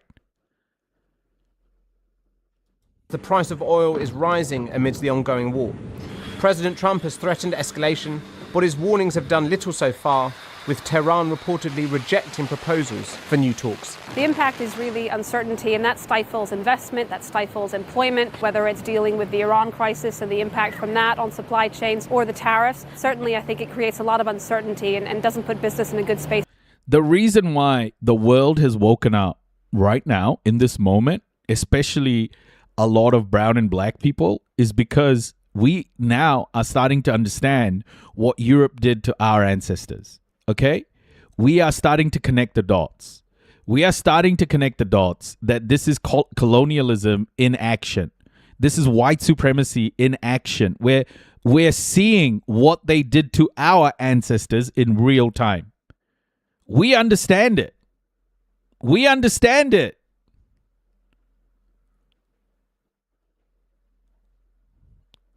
We know about what's happened to our ancestors, bro. We know.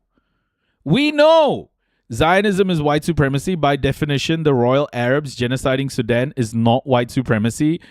The yellow line and bro, it is, buddy. It is. The UAE is part of the capitalist structure that is funding the UAE in order to commit those genocides. Like, this is what I mean. You just don't understand the structure of how the world works. You think the UAE isn't part of Western hegemony? The UAE is a proxy of the West.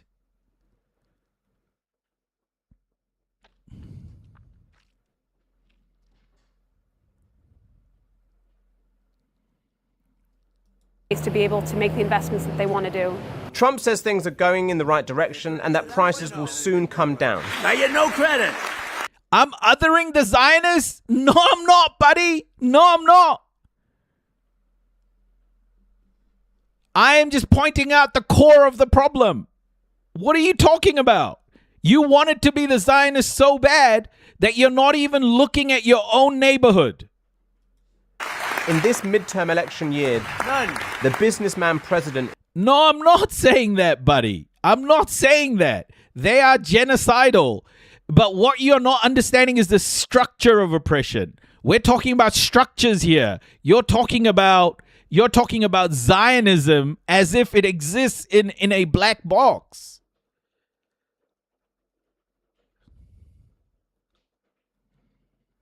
Is taking big risks and big bets, with the American people hoping there is some method to the seeming madness. You know what these AIPAC fuckers don't ever fucking mention? Do you know who they don't mention? Kufi. AIPAC people do not mention Kufi. Kufi is the largest pro-Israel group in America. It's way bigger than AIPAC. Kufi is way bigger than AIPAC. You know who runs Kufi? American evangelicals. Christians United for Israel. The real genocidal pricks who are funding settlements in the West Bank. They'll never bring up Kufi, will they? Because it doesn't fit with their narrative. It doesn't fit with their narrative, so they'll never bring up Kufi. It's way bigger than AIPAC. 10 million evangelicals. 10 million evangelicals. No, the reason why Kufi isn't bought up, bud, is because it doesn't fit your narrative. Big question now then is, why is Trump pursuing these tariffs? We're only about 100 days to the midterms. Trump's numbers on the economy are down. Why is he not listening to the Republican Party who say he needs to focus on American consumers? Well, firstly, Donald Trump firmly believes in tariffs. Ever since the 1980s, he's attacked free trade and he said tariffs are a legitimate way to boost the US economy. But also, secondly, perhaps he doesn't care about those. The problem with your narrative is everyone agrees lobbying is a huge problem in America because lobby money influences your politics. What you're trying to say is AIPAC is the only problem. That's the problem here, is that you're saying AIPAC, what its lobbying does is fundamentally different to what other lobby groups do. That is your problem. AIPAC as a lobby group is bad. So are the oil companies. So are other foreign interests or other private interests. There are so many. NRA is another one. Like, you're trying to make it seem like AIPAC is the only bad lobby. The one on top of the mountain controlling everything. elections. Donald Trump has bypassed Congress most of this term, including on tariffs, and he's focused on his legacy, whether that's the ballroom in the White House or trying to reconfigure the Middle East. Of course, the problem there is none of that's really going to plan, and Donald Trump is risking damaging his legacy, but also risks damaging a lot more too. Kieran in Washington, thank you very much indeed. Well, earlier I spoke to the Nobel Prize-winning American economist Joseph Stiglitz, and I began by asking him why he thought Trump was so obsessed. This is the thing, guys. Like, lobbying is fucking terrible. Everywhere. Private money fucks up politics completely. It's just like when people fixate on one lobby group and miss the fact that actually it's a system that is causing these lobby groups to be so influential.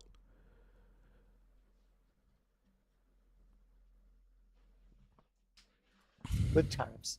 I think it's partly because it's one of the few things he can do without Congress, and he can't get anything through Congress.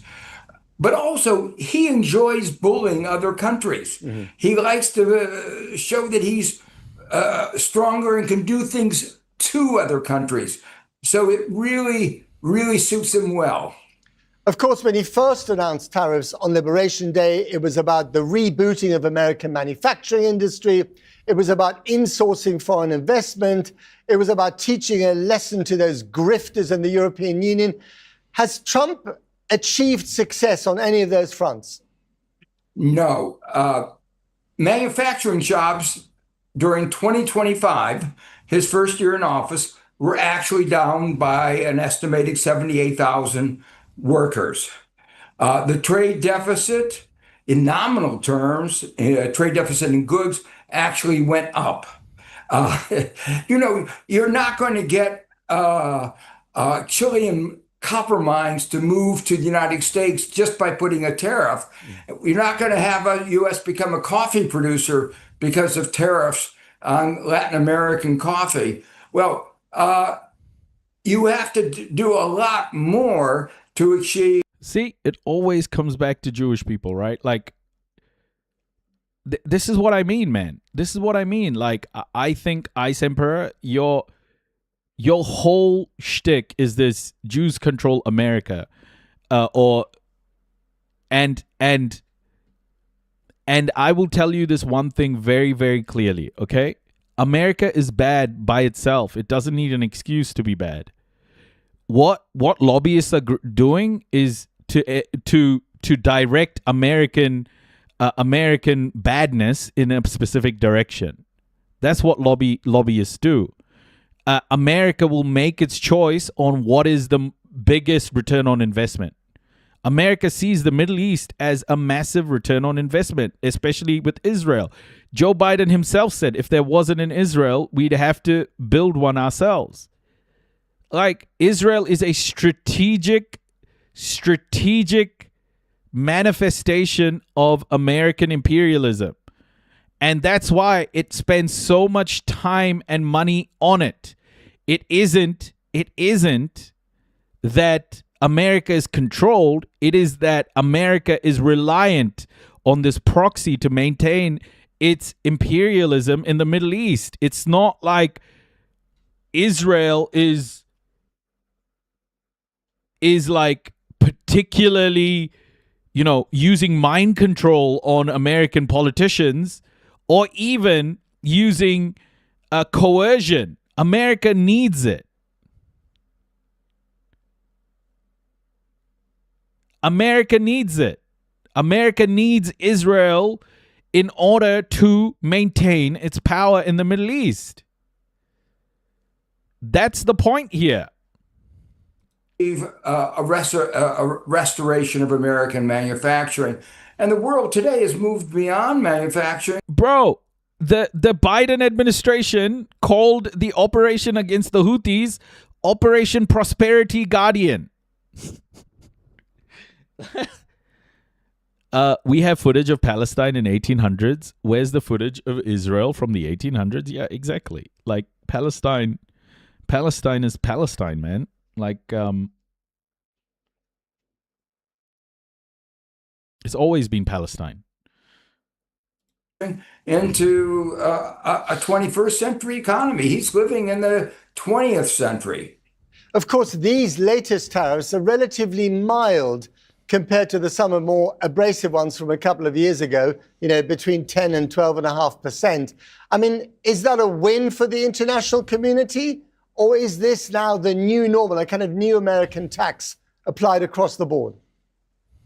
Well, what is striking about these new tariffs is that they're justified in terms of forced labor, but they're almost the same as the old tariffs, as you mentioned, a little bit higher, in some countries a little bit lower.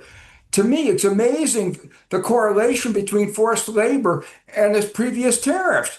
It's made out of thin air. It's not based on anything. And the irony is, America is using forced labor in our prisons.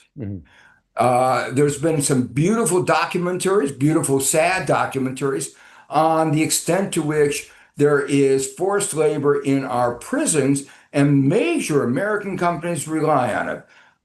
On the other hand, let me point out, the U.S. has accused China of forced labor, but China isn't getting an increase in tariffs much different from that of other countries. So it's so obviously a ruse that it should be embarrassing. So when Trump is trying to... I think people over-index. AIPAC obviously has an influence on American politics, but to just say it's AIPAC is the problem is missing what structural issues are there in the West. The West is a structurally racist structure that has developed over 600 years. AIPAC is the latest sort of thing that people are looking at and saying like, oh, AIPAC is the problem. But this structure is much older than Israel, bro. This structure has been oppressing people around the world for hundreds of years. For hundreds of years.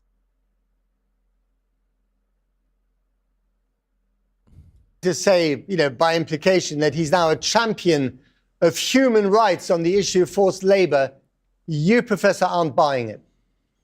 I'm not buying it. I mean, I am somebody who is very concerned about forced labor. I've had a postdoc working on the extent to which there's forced labor in the United States. But he's not doing anything about it. I can tell you that.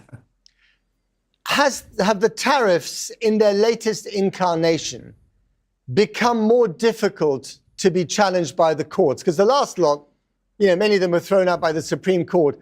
Could that happen again? Or are these on slightly more solid legal grounds, even if the justification doesn't sound kosher to you? Well, I should point out that the interim tariffs that he imposed, the 10%, were also not on good, sound legal grounds. This is Joe Biden. Look at the Middle East, I think it's about time we stop, those of us who support, as most of us do, Israel in this body, for apologizing for our support for Israel. There's no apology to be made. None. It is the best $3 billion investment we make. Were there not an Israel, the United States of America would have to invent an Israel to protect her interest in the region. The United States would have to go out and invent an Israel. Yeah. Why, if you could recite that clip word for word, then why the fuck are you gaslighting me with this AIPAC controls America bullshit? And they have been challenged already in court. He lost, but it's under appeal.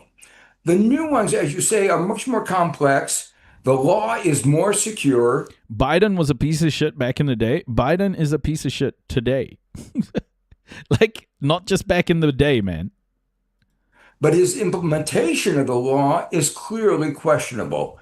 The fact that, as I mentioned before, the degree of forced labor seems to be almost the same all over the world, 1 or 2%, shows that it's a ruse. And I think... No, bro. Fuck. Oh my gosh. Do you know how we arrived at Biden saying that? We arrived at Biden saying that when British people went to the Americas and mass genocided Native Americans.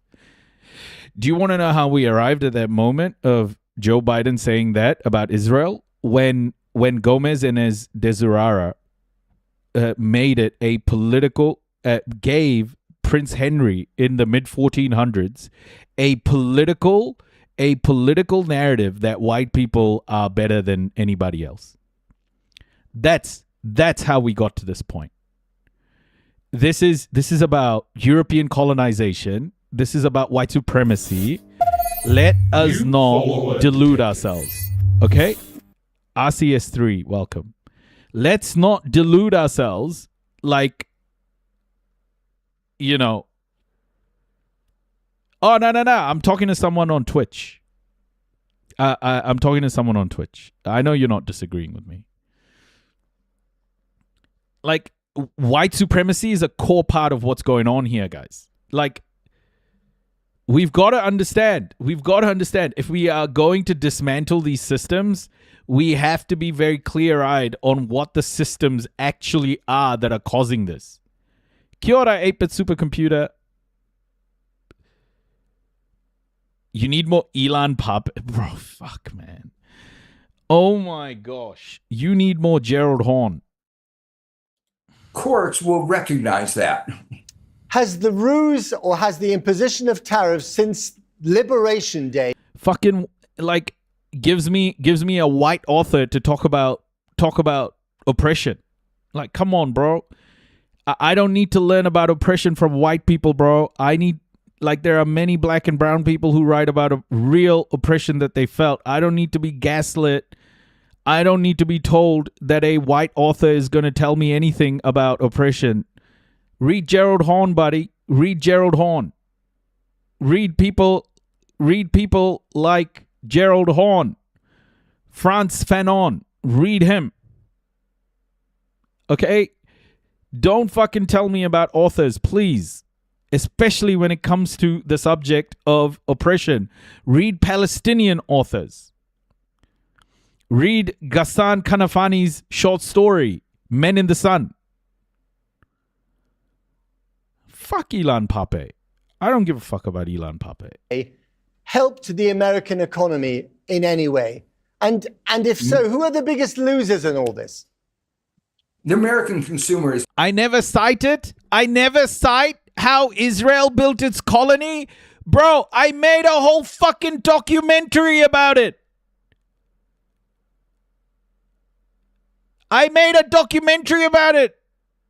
Oh my gosh.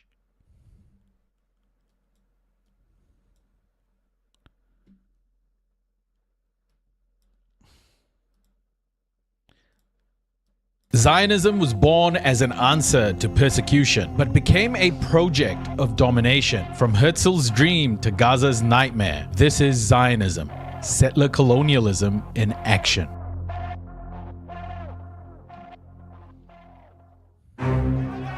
By the late 19th century, Europe was in turmoil. Empires stretched across the globe, carving up Africa, Asia, and the Middle East. At the same time, anti-Semitism was deeply entrenched. Watch and learn, buddy. I'll tell you how they secured their future. In Eastern Europe, Jews faced violence on a mass scale. In 1881, after the assassination of Tsar Alexander II, it is on YouTube. Swept through the Pale of Settlement. Entire Jewish neighborhoods in Kyiv, Odessa, and Warsaw were attacked. In Kishinev, 1903, a 3-day pogrom left 49 Jews dead, 500 injured, and thousands of homes destroyed. A second wave in 1905 killed nearly 20 more. These pogroms weren't just tolerated, they were often incited by local officials. A Across 4 decades, nearly 2 million Jews fled Eastern Europe for the United States. In the West, anti-Semitism was more subtle, but just as lethal. In France, the Dreyfus Affair of the 1890s exposed the limits of Jewish assimilation. Captain Alfred Dreyfus, one of the few Jews in the French army, was falsely accused of treason. Gerald Horne, Luna, Horne, Horne. Crowds in Paris screamed, "Death to Jews." This was the world Theodor Herzl inhabited. Born in Budapest in 1860, working as a journalist in Vienna and Paris, he concluded emancipation had failed. Jews would never be safe as minorities. His solution? Sovereignty. In 1896, Herzl published Der Judenstaat, the Jewish State. Herzl's words revealed a colonial mindset. In Basel, I founded the Jewish state. Perhaps in 5 years, and certainly in 50, everyone will recognize it. At the Basel Congress in 1897, Herzl declared, "We should form a portion of the rampart of Europe against Asia, an outpost of civilization as opposed to barbarism." Where would the state be? Argentina, Uganda, Palestine? Over time, Zionist leaders fused the biblical myth of the Promised Land with modern settler logic. The slogan spread, "A land without a people, for a people without a land." But Palestine was not empty. Its people were rendered invisible in the narrative, obstacles to be removed. The seed of Zionism was planted, an ideology born from persecution, nurtured by colonial logic, and sanctified by biblical promise.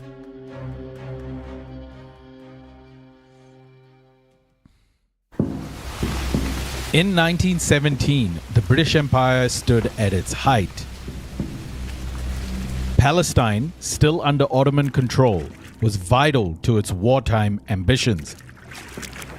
A gateway to India, a safeguard for the Suez Canal, and a wedge against German and Ottoman power. At the same time, anti-Semitism was alive in Britain itself. Arthur Balfour, then Foreign Secretary, had already sponsored the 1905 Aliens Act, Britain's first modern immigration law designed specifically to restrict the entry of Jewish refugees fleeing pogroms in Eastern Europe. Balfour saw Jews as a problem population in Europe.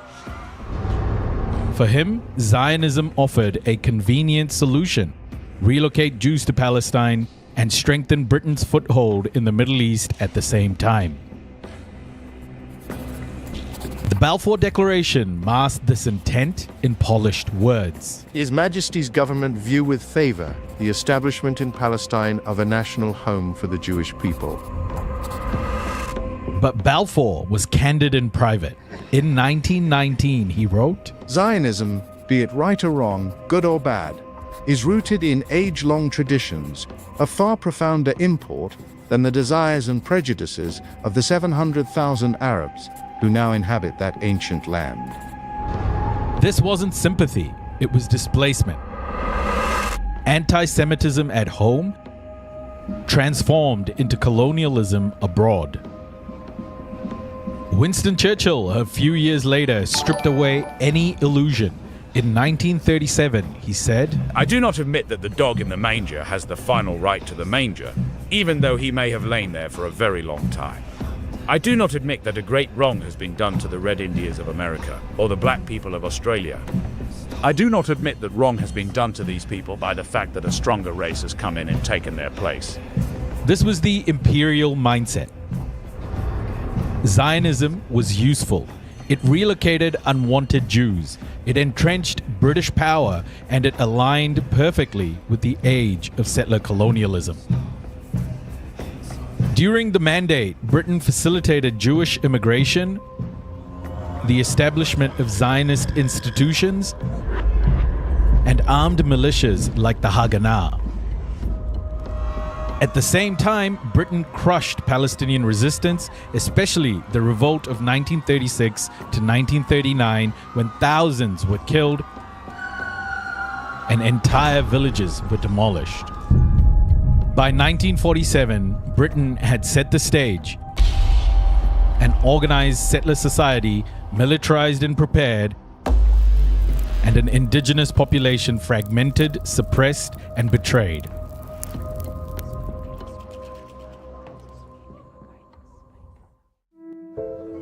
The Holocaust was the most devastating anti-Semitic atrocity in history. 6 million Jews murdered across ghettos, shootings, and extermination camps. For Zionist leaders, it was both vindication and acceleration.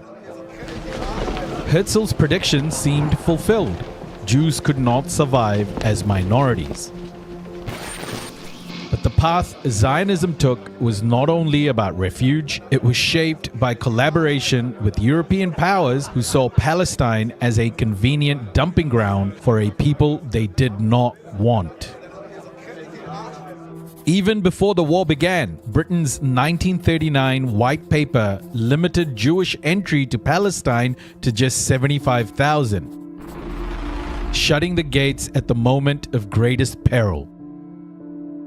For most Jews, the world was closed. Ships like the St. Louis were turned away from American shores. Their passengers sent back to Europe to die. And shockingly, in 1933, the very year Hitler came to power, elements within the Zionist movement negotiated directly with Nazi officials. The Havara Transfer Agreement was signed between the German government, the German Zionist Federation, and the Jewish Agency. The arrangement allowed German Jews to emigrate to Palestine and transfer part of their assets. Bro, Ice Cream Emperor, bro, if you're not going to pay attention to this and just keep repeating the same delusion, like, what's the point? The mechanism was unusual. Funds were deposited in German banks and then used to buy German manufactured goods which were exported to Palestine. There, the immigrants could collect the value in goods or cash equivalent. As the Yad Vashem Holocaust Encyclopedia explains, the transfer agreement enabled Jews emigrating from Germany to Palestine to transfer some of their property in the form of German export goods. Historian Francis Nicosia estimates that around 60,000 German Jews emigrated through this route between 1933 and 1939, channeling tens of millions of Reichsmarks worth of goods into the Yishuv, strengthening both Nazi Germany's economy and the Zionist project in Palestine. But the agreement was deeply divisive. Jewish communities abroad were organizing boycotts of German goods, trying to isolate the Nazi regime. The Havara Agreement undermined that boycott. As Yad Vashem notes, the agreement was highly controversial, breaking the United Jewish Front against Nazi Germany. David Ben-Gurion made the priorities clear in 1938. If I knew it was possible to save all the children of Germany by bringing them to England, and only half by transporting them to Eretz Israel, I would choose the second. For before us lies not only the numbers of these children, but the historical reckoning of the people of Israel. This was the cold calculus. Rescue was subordinated to statehood. After the war, the plight of Holocaust survivors was weaponized to rally sympathy for Zionism. In 1947, the SS Exodus carried over 4,500 survivors toward Palestine. British forces intercepted it and sent them back to Germany. Images of skeletal survivors dragged off ships shocked the world.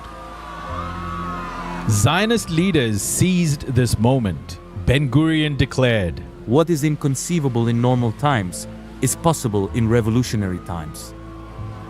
The Holocaust became the ultimate justification. If the world would not accept Jews, then Jews must take Palestine. But Europe's anti-Semitism was not erased, it was displaced. Instead of integrating Jewish survivors into Europe or America, the powers of the world endorsed their resettlement in Palestine, transforming Jewish tragedy into Palestinian dispossession. Yeah, and what people won't tell you, especially the Soviet Union was so great, bullshit motherfuckers, is the fact that the Soviet Union used its 5 votes at the UN to vote to partition Palestine.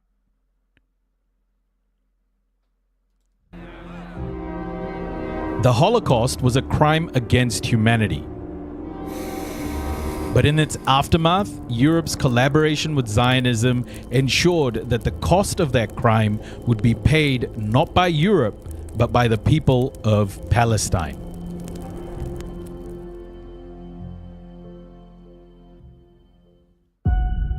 In 1947, the UN proposed partition. Jews, 1/3 of the population, were given 55% of the land. Palestinians, 2/3 of the people, the rest. Plan Dalet was prepared, a blueprint for expulsion. In April 1948, at Deir Yassin, over 100 villages were massacred, spreading terror across Palestine. By May, Israel declared independence. By year's end, more than 750,000 Palestinians had been expelled or fled, over 500 villages destroyed. David Ben-Gurion admitted it plainly. "We must do everything to ensure they never return. The old will die, and the young will forget." For Palestinians, this was the Nakba, the catastrophe. Not a one-time tragedy, but a continuing process.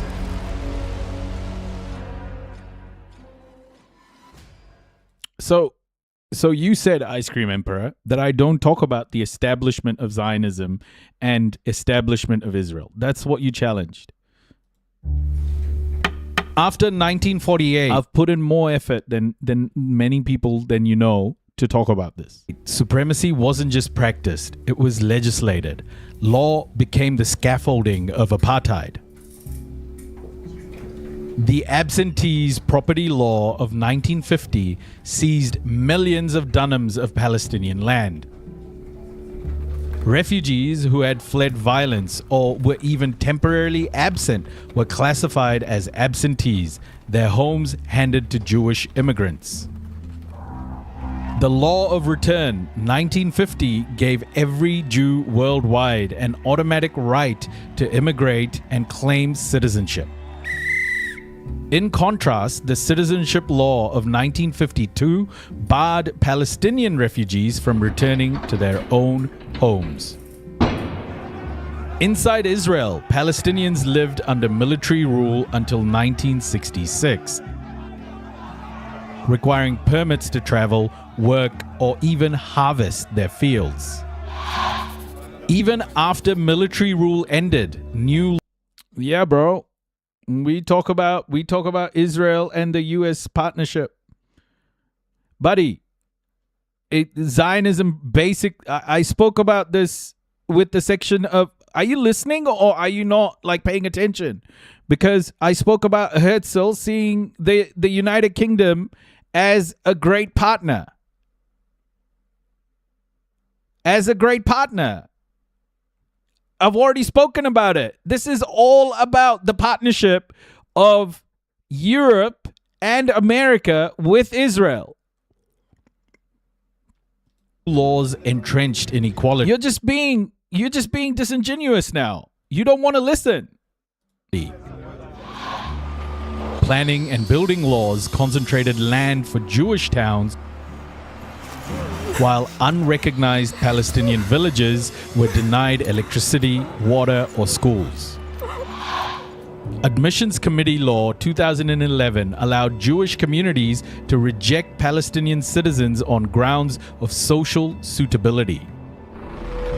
Nakba Law 2011 cut Stick around, funding Toxic to institutions UAV. commemorating the Palestinian catastrophe. Salam, Asena. And How are in you? 2018, the nation-state law declared the right to exercise national self-determination is unique to the Jewish people. Arabic was downgraded from an official language to merely special status. I'm well, Asena. In the West Bank, It's good to see military you. order confiscated land, established settlements, and subjugated Palestinians to one set of laws while Israeli settlers lived under civilian Israeli law. Two systems in the same territory.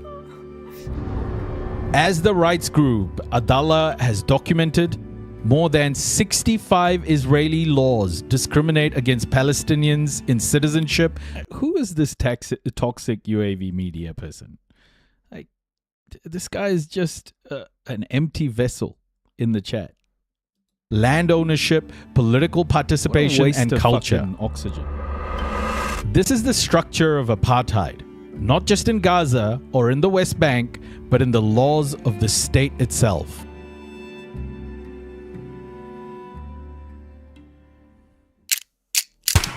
Israel expanded through war. 1956, Suez invasion. 1967, Six-Day War. Occupation of West Bank, Gaza, East Jerusalem, Sinai, and Golan. What? Menachem Begin later admitted, We must be honest. The entire country is ours. Both sides of the Jordan. 1973, Yom Kippur War. 1982, Lebanon invasion, Sabra and Shatila massacre. Who was that 1987, First Intifada, stones against rifles. 2002, Second Intifada, Jenin siege. 2006, Lebanon war. 2008, 2012, 2014, 2021, 2023, Gaza bombarded again and again. Neighborhoods flattened, thousands killed. We shall create a Jewish majority in as much of Palestine as possible.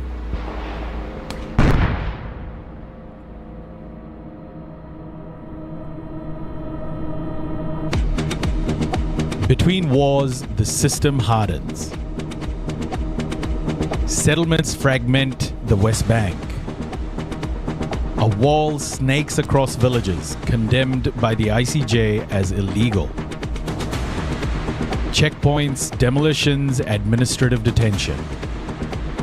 And in Gaza, a blockade so tight it strangles life itself. Ze'ev Jabotinsky, founder of revisionist Zionism, said it openly in 1923. Every indigenous people will resist colonists. That is natural. Colonization must either stop or proceed in defiance, with force.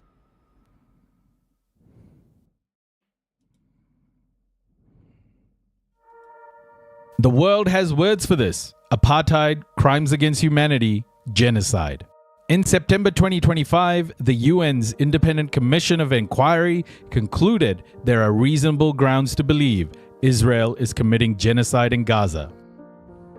Killing, serious bodily harm, destroying life conditions, preventing births. The International Association of Genocide Scholars declared the same. Israel's conduct amounts to war crimes, crimes against humanity, and genocide. Earlier UN reports had already warned of genocidal acts in attacks on maternity wards and IVF clinics. As Amnesty International wrote, Israel is perpetrating the crime of apartheid against Palestinians. The roots of this system lie in decades of land seizures, dispossession, and displacement. the verdict is clear, politically, morally, and legally.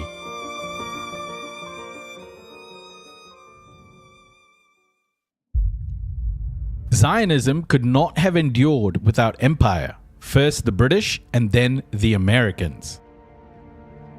In 1948, the United States was the first country to recognize Israel. President Truman announced it just 11 minutes after Israel's declaration of independence. At the time, the relationship was tentative. Many in Washington feared alienating Arab oil producers. But Zionist lobbying, Christian Zionist networks, and Cold War calculations soon shifted the balance. The turning point came after the Six-Day War. Israel's lightning victory over Arab armies impressed US policymakers. Israel was now seen as a reliable strategic asset in the Middle East, a bulwark against Soviet influence. From then on, US military and economic aid skyrocketed. Since the 1960s, the United States has provided Israel with more than $150 billion in aid, most of it military. Israel receives over $3.8 billion annually under a 10-year Memorandum of Understanding, making it the single largest recipient of U.S. foreign assistance. US-supplied F-16s, Apache helicopters, and bunker buster bombs have been used in Lebanon, the West Bank, and Gaza. As Amnesty International has documented, each major assault on Gaza, 2008, 2014, 2021, 2023, was carried out with American weapons. At the United Nations, the US became Israel's shield. From 1972 to 2022, the United States used its veto power 53 times to block resolutions critical of Israel. No other country has been protected in this way. This diplomatic cover ensured that apartheid, occupation, and now genocide continued without sanctions. Domestically, organizations like AIPAC and newer groups like Christians United for Israel ensured bipartisan loyalty. Congressional candidates routinely declared support for Israel as a litmus test. Campaign donations, political pressure, and media influence have locked Washington into alignment. Joe Biden once said, "If there were not an Israel, we would have to invent one." This statement captures not only US loyalty, but also how Israel is viewed as an extension of American strategic identity. The ties run deeper than money or strategy. Both Israel and the United States are settler colonial states. Both were founded on the displacement of indigenous populations. Both justify conquest through exceptionalism. America's manifest destiny and Israel's promised land. As historian Rashid Khalidi wrote, "The United States and Israel are settler colonial states whose special relationship is cemented by a shared sense of exceptionalism and frontier violence." In 2025, as the UN Commission of Inquiry concludes that Israel is committing genocide in Gaza, American weapons continue to flow. American vetoes continue to shield Israel from sanctions. The alliance is not peripheral, it is central. Without the United States, Israel's occupation and apartheid system could not endure. The US and Israel alliance is more than geopolitics. It is a pact of supremacy, defended abroad, justified at home, and financed by billions of dollars from American taxpayers.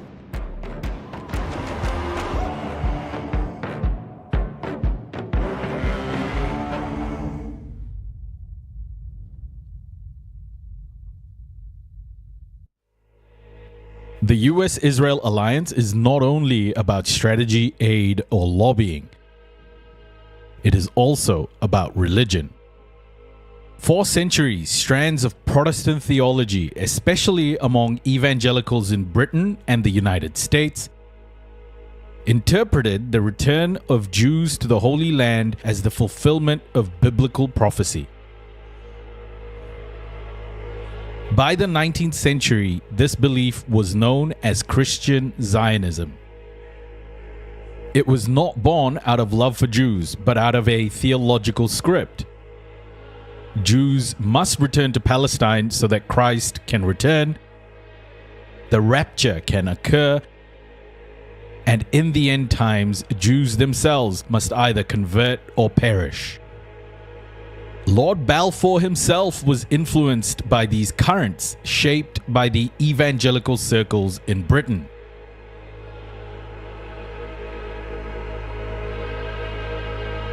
In the United States, Christian Zionism became mainstream in the 20th century. Preachers like Jerry Falwell, Pat Robertson, and later John Hagee mobilized millions of evangelicals around unconditional support for Israel. In 2006, Pastor John Hagee founded Christians United the for rapture Israel. already passed last year, yeah. Today, it claims more than 10 million members, making it the largest pro-Israel organization in the US, even larger than AIPAC. Kufi conferences are attended by US presidents, senators, and Israeli leaders alike. The logic is stark. Unconditional support for Israel is preached from the pulpits as divine mandate. Politicians who challenge it risk alienating a voting bloc that can swing elections. As Israeli journalist Gideon Levy put it, the strongest support for Israel in the world does not come from the Jewish diaspora, but from American evangelicals.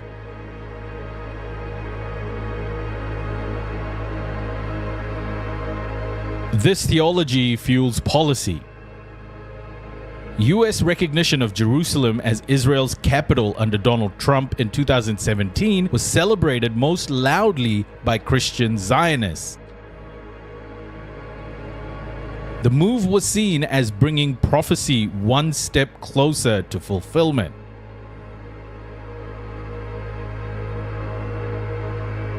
Christian Zionism shows that Israel's power is not only military or diplomatic.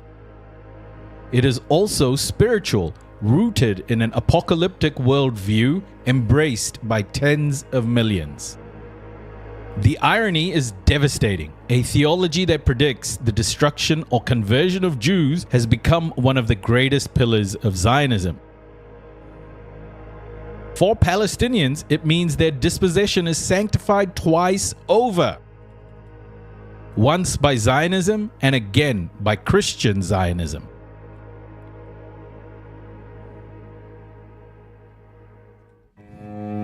Nowhere shows the continuity of Zionism's settler colonial project more starkly than Gaza. After the Nakba of 1948, Gaza's population swelled overnight. Hundreds of thousands of refugees expelled from their villages were forced into this tiny strip of land along the... So I just want you to understand that partnership between Israel and America isn't controlled because of some fucking... It isn't just about lobbying through AIPAC. America knows that it needs Israel in that region to continue to control shipping lanes, to continue to control energy, oil, to continue to maintain the power of the US dollar. These are all very important things to understand. Instead of just saying, oh, yeah, Zionism controls America. It's idiotic in its simplicity. And in its just lack of thinking.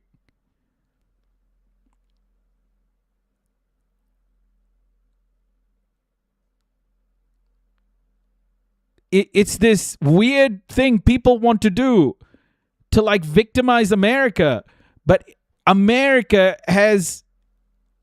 does not need an excuse to mass murder people in the Middle East. It's been doing it for generations.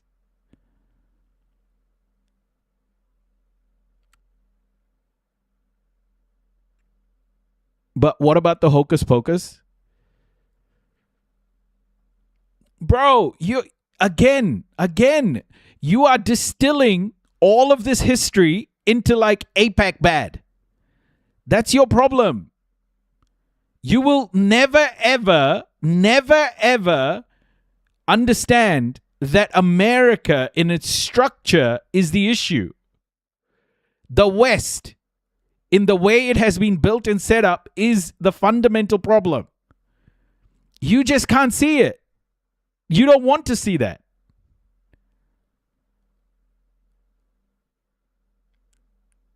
That's your problem. You think getting rid of AIPAC is going to solve all your problems.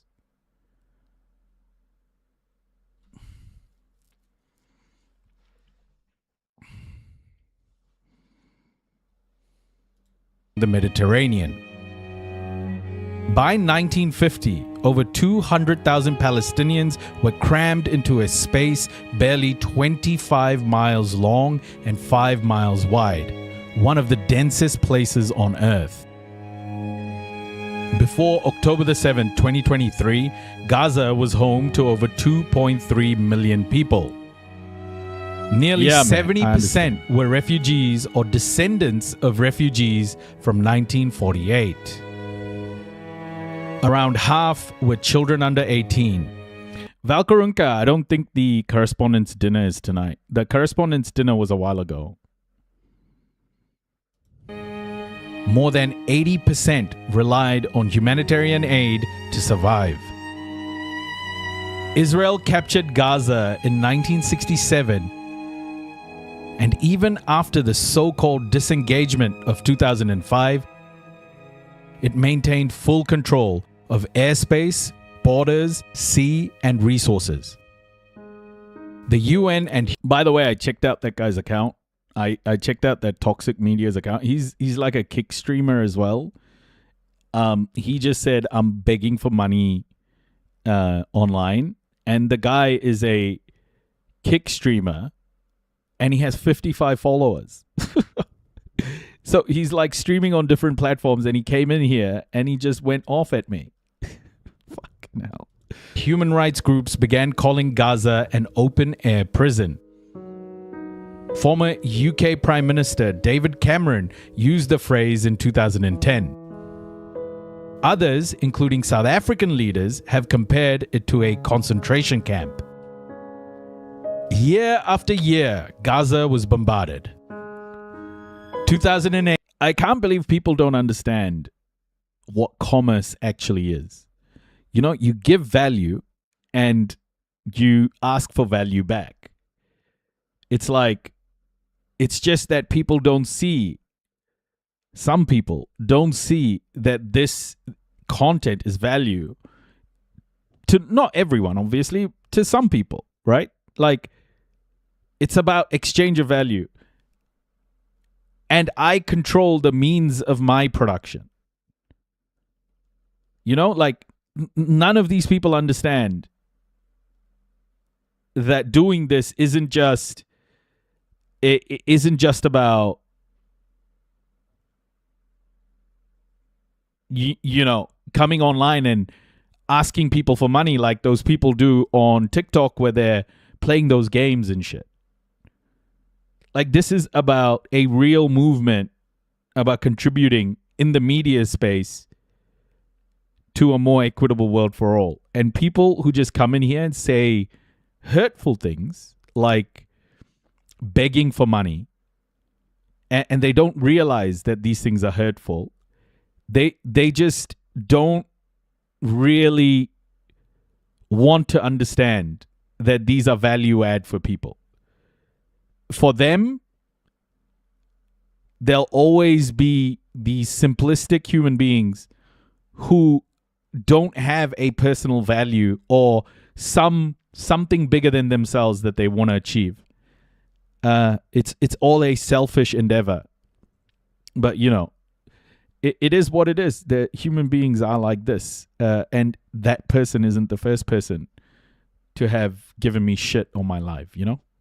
2008 to 2009, Operation Cast Lead, 1,400 Palestinians killed. 2014, Operation Protective Edge, over 2,200 killed in 50 days. 2021, residential towers leveled. 2023 onward, destruction on a scale not seen since World War II. Israeli strategists gave this cycle a name, mowing the lawn. The idea was to strike Gaza every few years, killing fighters and civilians alike, destroying infrastructure, and then letting life regrow, only to cut it down again. How long has it been in? That beard looks a year old. Probably about 4 or 5 weeks, maybe. I really need to shave, Asena. Holy crap. It's getting hard to maintain. Gaza was not treated as a society with rights, but as a patch of grass to be periodically trimmed. As one Israeli minister boasted, Gaza should look just like Rafah, which we turned into a pile of rubble. Today, the devastation in Gaza is undeniable. Thanks, Asena. Thank you. A UN Commission of Inquiry. I almost forgot, Asena. Well done, my boy. Almost forgot. He concluded there are reasonable grounds to believe Israel is committing a genocide in Gaza, killing, inflicting serious harm, destroying the conditions of life, and preventing births. This is Gaza today. A place of forced concentration since 1948, an open-air prison since 2007, mowed repeatedly under military doctrine, and in the words of the UN itself, the site of an unfolding genocide.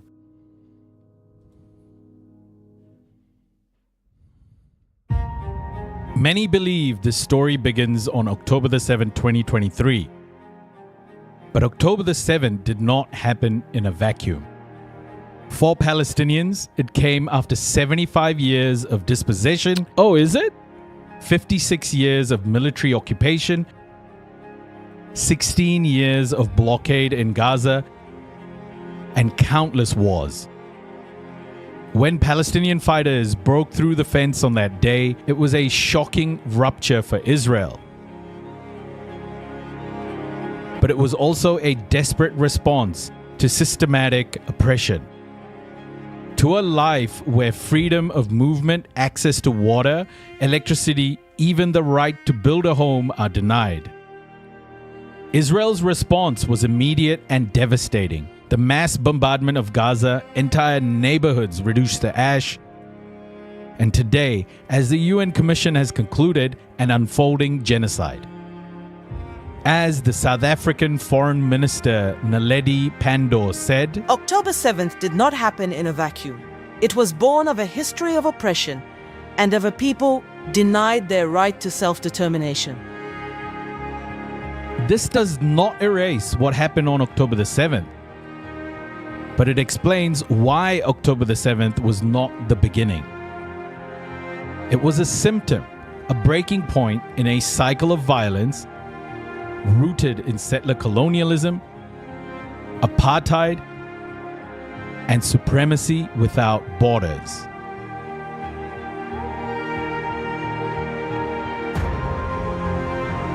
Zionism began as a promise of refuge.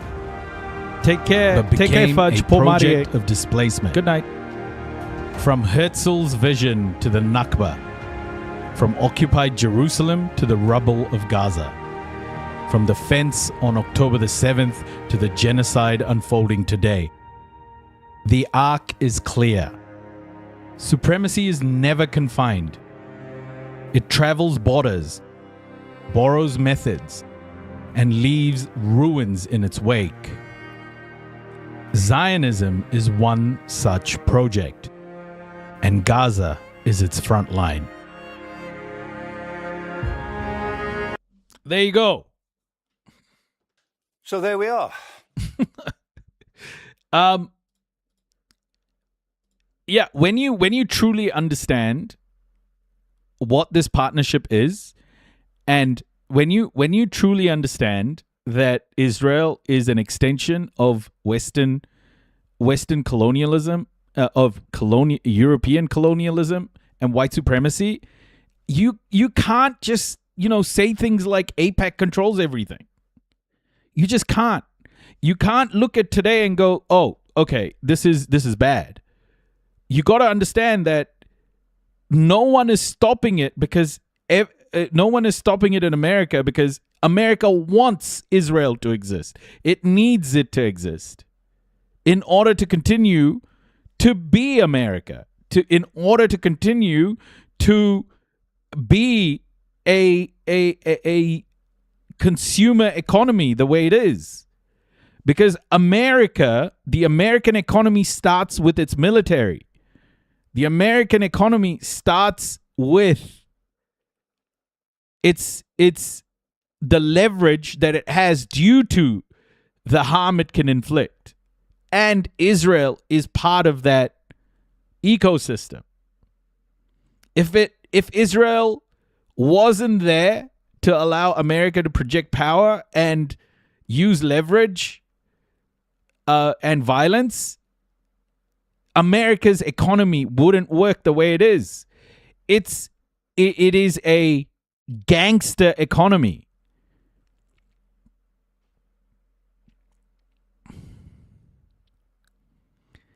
The thing about this gangster economy is the maintaining the American dollar around the world. America goes around going, hey, we'll offer you protection, but you'll have to do things our way. What's the difference between this and gangster politics? This is what mobsters, the Italian mobster guys used to do, right? Like go to shops and go, hey, we'll give you protection, but pay us tax. In this case, it's we'll give you protection, use the US dollar. Or we'll sanction you.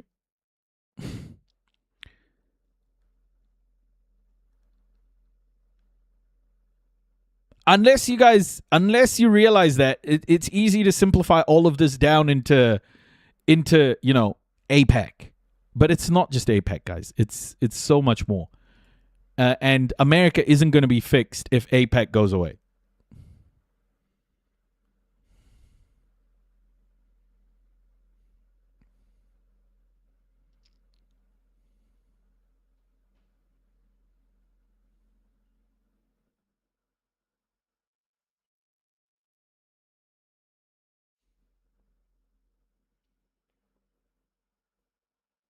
What do you mean? What the hell do you mean? Like, that is a crazy hypothetical.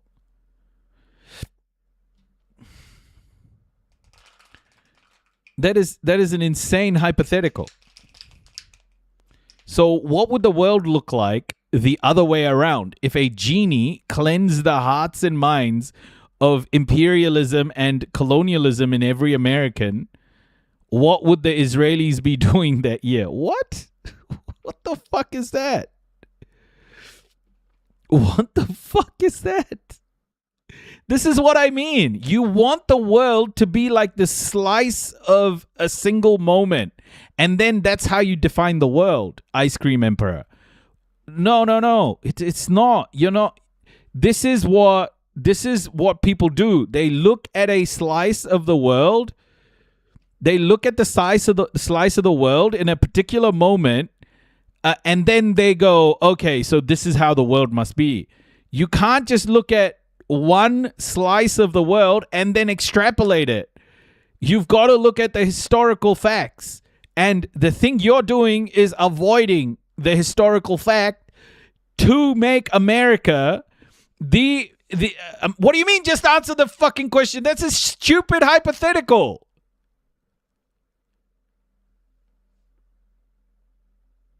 No, that's a dumb hypothetical, though. What's the point?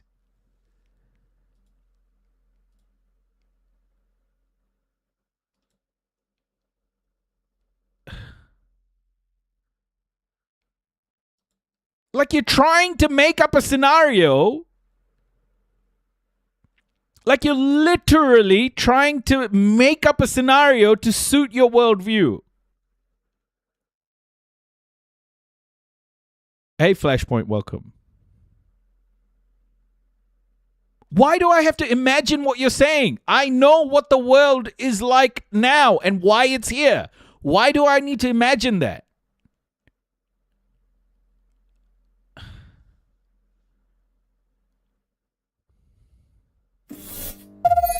New follower detected.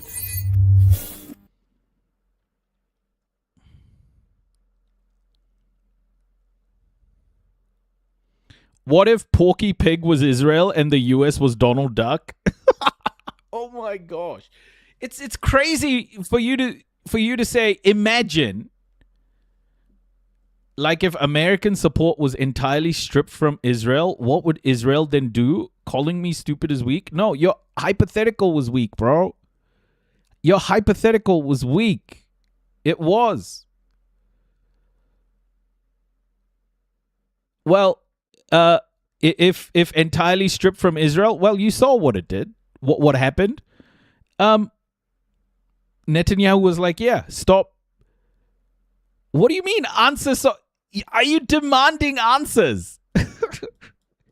What's the dynamic you want to understand, bro?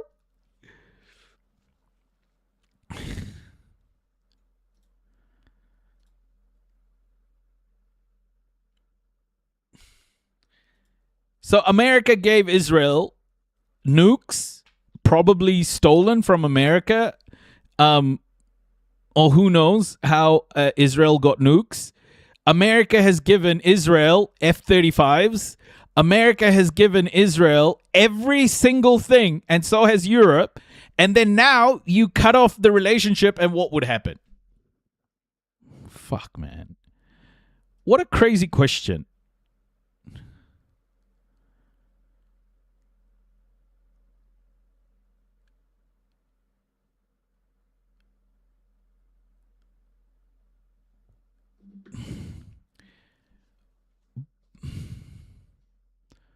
What do you mean, what would happen?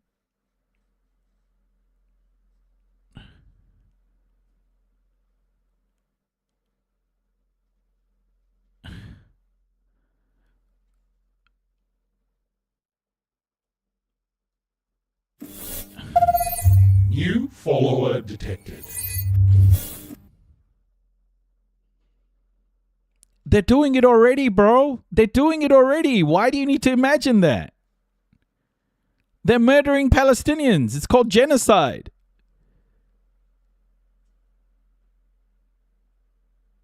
Hey, Mr. Fantastic. Except if America wasn't on Israel's side, if America took all of its support away from Israel, Israel wouldn't be protected. Israel wouldn't be protected. Israel can't survive without American protection.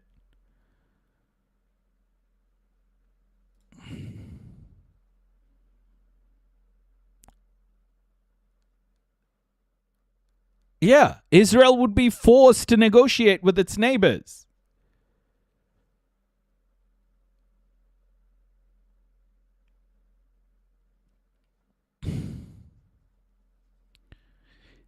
The thing keeping Israel alive, the lights on in Israel, is European and American support.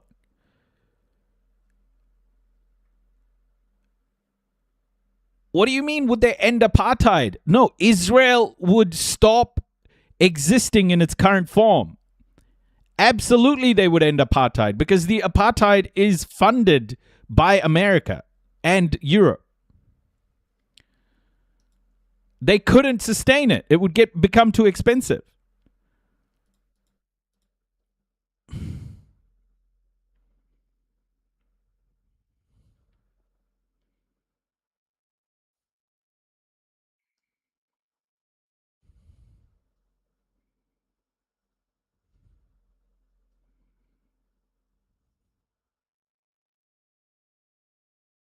No, that's not true. That's not true. They couldn't do it. They wouldn't have the money to do it. They couldn't do anything. Like, you're not understanding that Israel cannot exist without Western backing.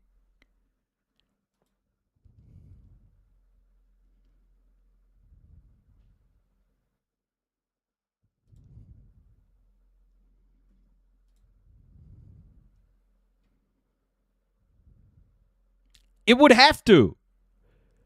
Do you know why it would have to? Because those What do you mean you know they can't? They would have to stop it. They can't fund it. Who do you think funds the programs, bro? Where do you think they get the money from? Were you listening to the documentary?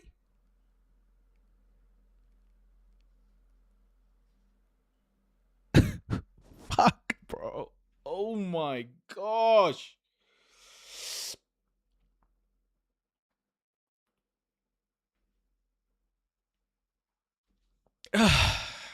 I honestly, like, this denialism of, no, but Ice Cream Emperor, you had an agenda there, right? Like, you just didn't think you wanted to know. You watched the whole documentary of what I think, but you wanted to paint a hypothetical situation to pretend like Israel would continue to be Israel without U.S. support. Hey, Morty, welcome. It can't. They can't continue. Colonization, apartheid, and genocide requires funding. All of this shit requires funding. And it's being funded by the West.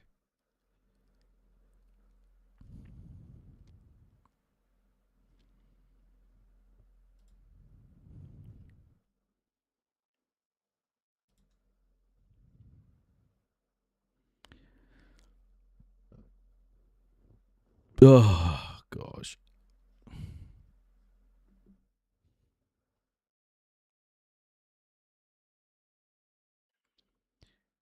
Yeah, Ice Cream Emperor. Like, literally, they would have no money or no state backing. They wouldn't have IDF troops helping them shoot Palestinians. Palestinians would not be under the thumb of the Israeli state. Palestinians would then get weapons themselves, because at that point, it's not that they'll be well behaved. It will capitulate. They're state funded. They can't survive without state funding.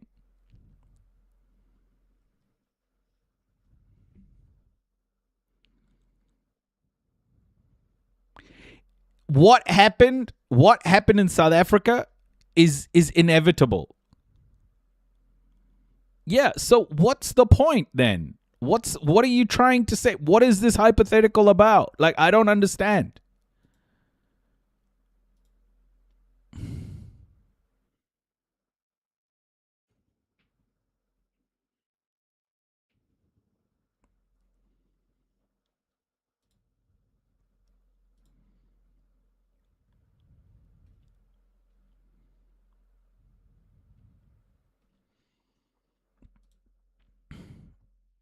To think that America or whoever else don't have the intent of funding Israel, and only because of AIPAC lobbying is America funding Israel is crazy talk.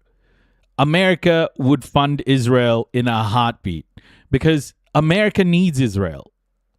If it wasn't Israel, America would coerce another country to be its proxy in the region. America would diversify its risk. Like, if AIPAC stopped existing, something else would take over.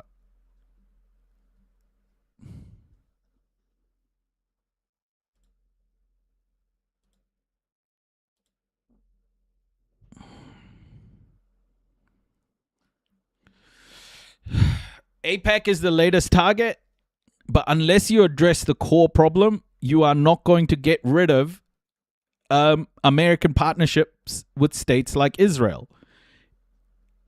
Bro, clean your own fucking country first. Like, America is bombing everyone and stealing, and has been for a very long time. So has the Western nations. Like, saying that Israel and Zionism is the core problem is like starting watching the Game of Thrones from like season 7. Are there even 7 seasons of Game of Thrones? I don't even know.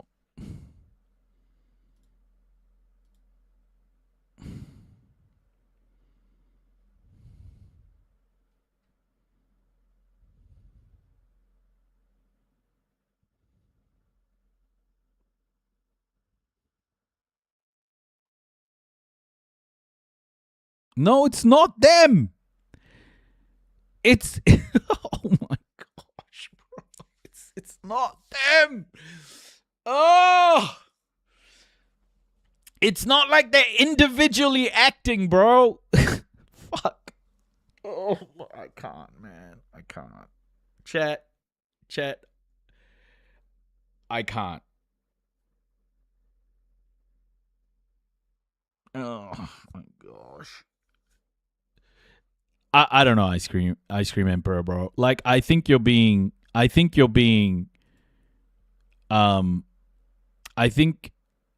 purposefully now non-compliant in so many ways. Like, you're doing it for the sake of being, sake of having an opposing view, because what you're saying is just ridiculous.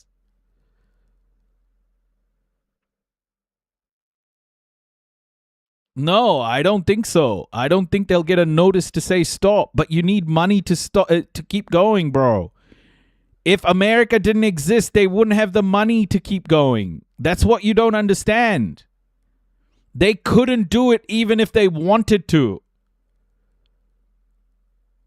That's the point.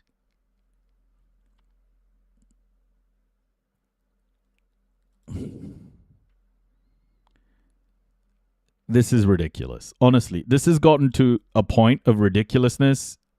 I bet you 2 weeks down the line, Ice Cream Emperor will say, oh, I had this argument with him, and yeah, he's not going to move on this problem. After, like, basically,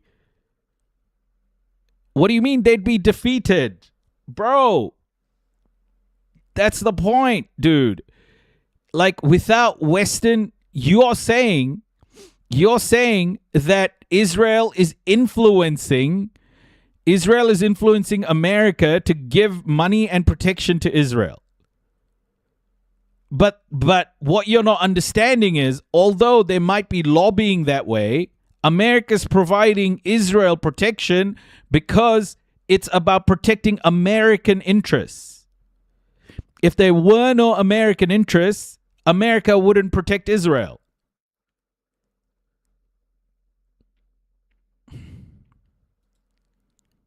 He'll never understand. Yeah, I know. It's just crazy. Yeah, there would be other... Oh my gosh, bro. Fuck. Oh.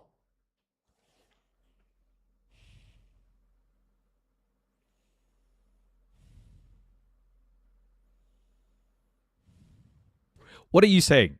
What are you saying, though? Okay, so you started off by saying AIPAC is the problem, right? So how is this point reinforcing that AIPAC is the problem? How? How is this hypothetical reinforcing that AIPAC is the problem? So even if AIPAC wasn't there, they would continue, right?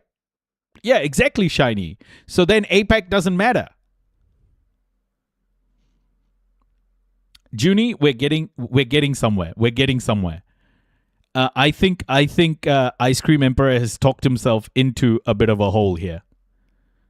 I think Ice Cream Emperor has talked themselves into a hole.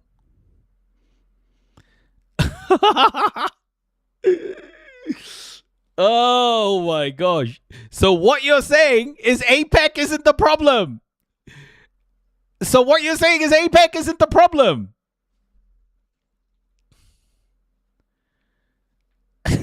Oh my gosh, bro. Hey, Kiki.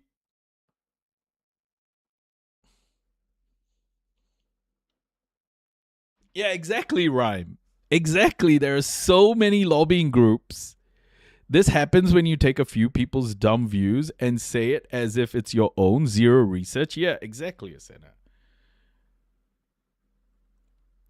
Like, there is a need for so many people right now to think or to make Israel the core of the problem that the world is facing right now.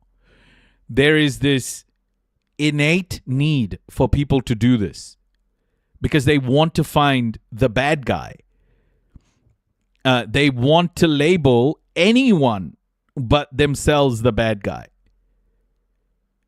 And the thing is, the West does this. Commentators in the West do this. It can't be us. It's got to be Israel. It's got to be AIPAC. But this is a system of oppression that has been built over 600 years. 600 years.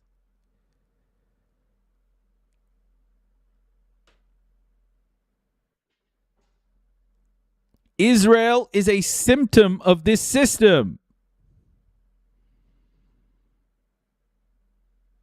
AIPAC is not the issue, because if AIPAC didn't exist, it would be something else. AIPAC is a symptom of a bigger problem. Off topic, I commented on a teacher diddler scandal in my state. They wait until the day after graduation and nothing happens to them. And I'm heartbroken at how many people told their stories of it happening to them. And friends, shit, man.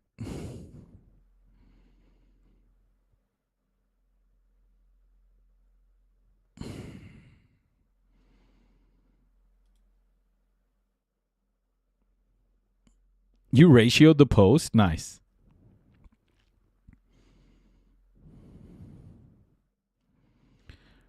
Zero research is a massive problem with a lot of people. Lately, it's astonishing. Yes, it's a few influencers who have an agenda, and unfortunately, some people believe it. Yeah. Crazy what can be learned when you approach a subject not claiming to know everything. Yeah. The problem is, guys, politicians are very smart at doing this. They are incredibly smart at taking a slice of the world as it is today and making that slice disconnected from, and commentators as well. They take the slice today and they disconnect it from how it actually got to that point. So they'll take a snapshot of today and then they will extrapolate all the wrong things. They won't take the historical reason why that snapshot is the way it is. And this is the problem, right? And politicians use this all the time. They want to ensure that the ignorant people who want an easy answer get their answer. Because if you wanted a more complete answer, you would have to truly explain the links between the historical links and how things got to this point. But politicians and commentators are great at doing it. They'll take a snapshot and go, see, this is wrong. Engaging in reductionism to Israel's motivations alone does not solve the root issue of the West lending support to its imperialist outpost. Exactly. Like, being educated about this fact is so important. It's so important because it teaches you what motivations are truly driving what's happening. Otherwise, you can be coerced into believing that it is, the Zionists that are doing all the bad stuff in the world. And, in a way, I think Europe and America want that narrative to happen, that Zionists are the problem, because then it distracts people from the core of the issue, the imperialism that is causing all of these issues to happen, the extractionism of the West from the global South. It's just like Zionism becomes the distraction again. And we forget about the 600 years of this white supremacy and Christian patriarchy that has fundamentally built all of these systems that we live in today through mass atrocities. And then it's like, oh, it's the Zionists. It's the Zionists that are doing it. It's so crazy, man. Like,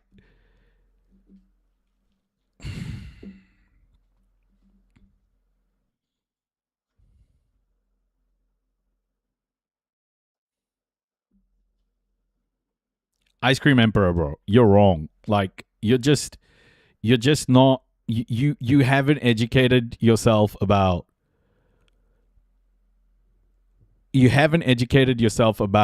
geopolitics and how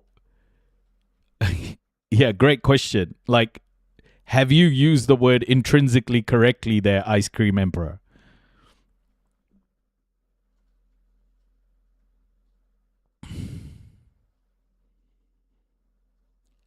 Yeah, because hating a single thing.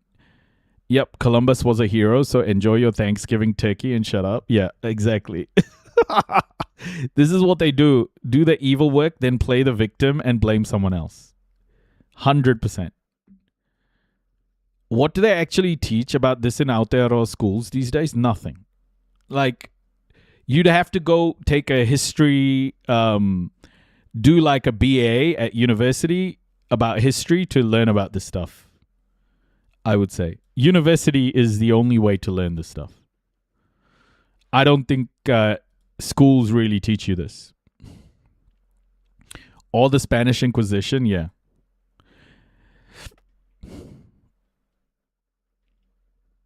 I think whiteness at the moment is trying to launder its crimes through the Zionists. And Zionism is becoming an important target for whiteness because of the lack of acknowledgement of the crimes that whiteness has and continues to commit under the banner of white supremacy. Like, I truly think this is the fragile nature of whiteness at the moment.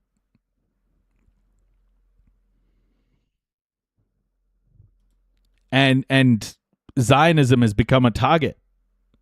Just like Hitler was an easy way for Europe to distract people from European crimes, which weren't particularly that different from what Hitler did as well. Hitler was an extension of Europe. Hitler's Nazism was an extension of Europe's white supremacy. And Europe just went all in on Hitler, going, oh, Hitler is the worst guy ever, when, like, Churchill was killing millions of people. Like, what the fuck? What are we doing?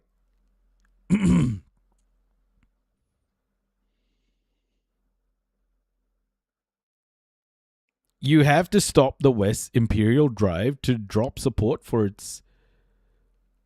the settler colony, and they would collapse from the antagonisms of the region eventually. And they're doing the same with Netanyahu? Yeah. They are doing the same with Netanyahu. Absolutely they are. I mean, if you're a numbers guy, you might have certain opinions about Churchill. Yeah. Oh man, Churchill. Like, the thing that people don't understand about about Britain and Europe, Western Europe, one of the things, one aspect is, after World War II, when Europe was like, oh, Hitler's this incredibly bad dude committing mass atrocities. The Dutch were in Indonesia. They executed so many Indonesian people after World War II from 1945 to 1949.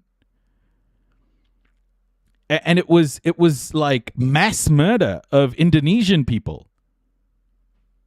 The Netherlands was committing mass atrocities after Hitler killed himself. You know? Like, none of these countries have the right to take any moral high ground. To suggest that Zionism is the core problem is crazy. History does not agree.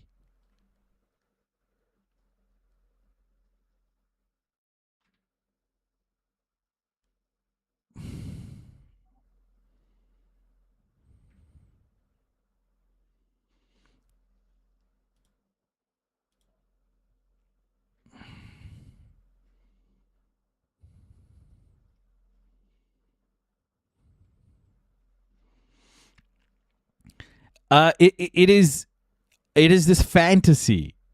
It is this fantasy, I think, by the West to find the next scapegoat who they can demonize to distract from the West's crimes. I think it's like this. It's like this insane fantasy that they have, that the Western structure has. That's one day people will just forget what the West has done and continues to do to the world.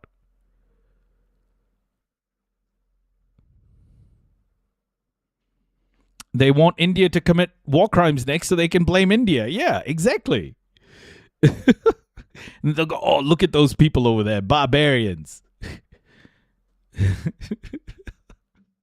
That's how they fucking work, bro. That's how they work.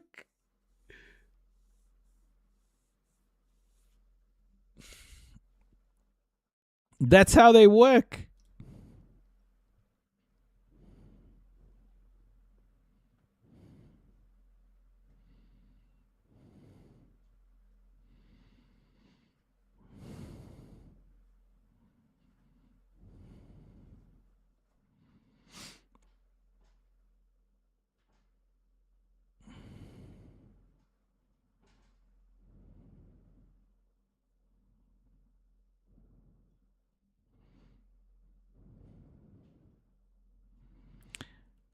Yeah, Ice Cream Emperor, man. You cannot take Junie's side here. I don't think Junie takes your side. Hey, Noisy, how's your puppy doing? It's this is him. Can you see the video on the screen? Can you see the video on the screen? That's our little puppy. So maybe I'll give you guys an update on Ginger. So so a couple of days ago, Gingy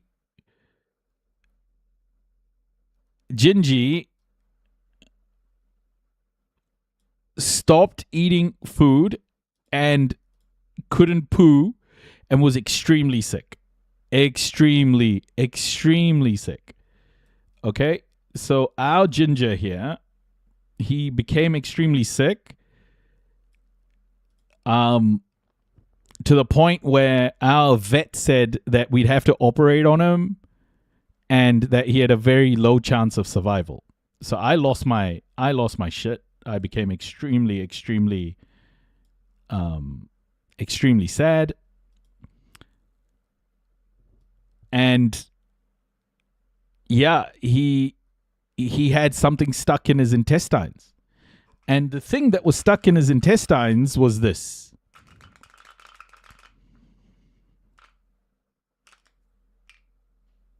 It's this plastic cap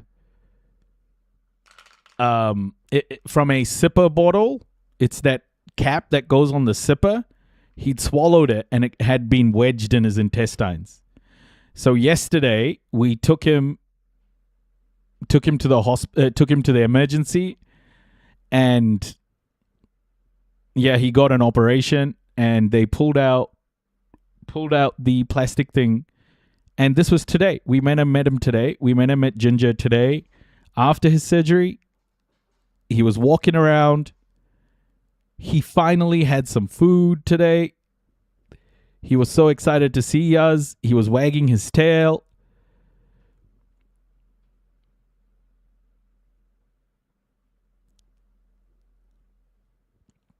I was so shattered, guys, a couple of days ago. But the community really helped. This operation of his was super expensive, is super expensive. And I put out a request to the community to help, and the community the community helped raise enough to pay for his deposit to go into surgery. The rest, we kind of have a loan, credit card wise, with my parents. And yeah, so we're kind of in debt now, but he survived. Our little boy survived. That's what matters. He's like everything to us. I couldn't imagine him not being here. He is everything. But I got to tell you, folks, the vet is fucking expensive. This whole thing is going to cost us over 10 grand, probably closer to 12 grand. And we are in debt. So here, look, if you like what I do, and if you like the content that we bring, if you like the fact that we stay updated on all of these issues, subscribe, support the channel, become a super fan on TikTok, or subscribe on Twitch and YouTube.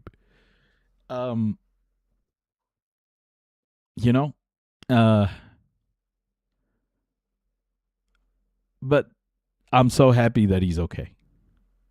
I'm just so happy that he's okay.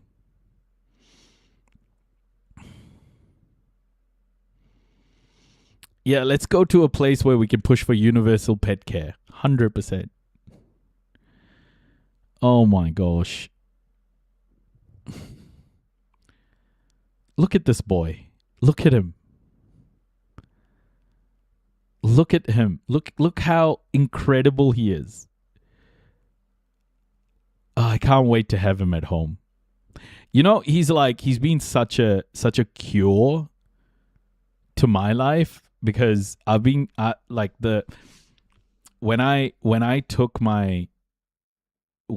decided that I had to pull myself out of corporate world, I went into deep depression, anxiety for a very long. I'm still on SSRIs and stuff, but getting him. So we only got him as so he's a rescue pup. He's a rescue pup, and we got him as a puppy to just look after him as a puppy. What do they call it when you look after puppies?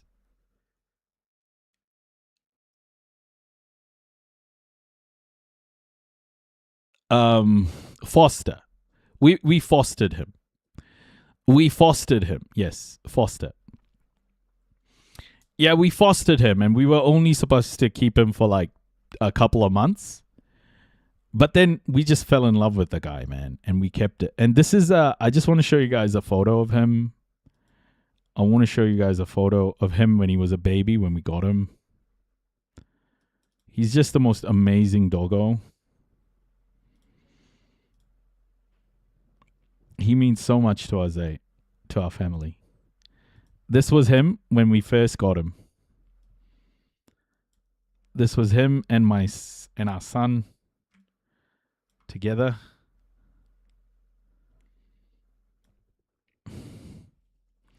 Little pupper.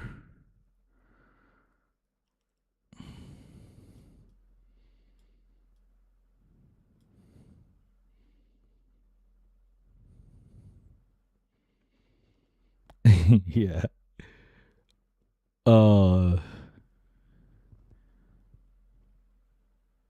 They call that failed foster. Yeah.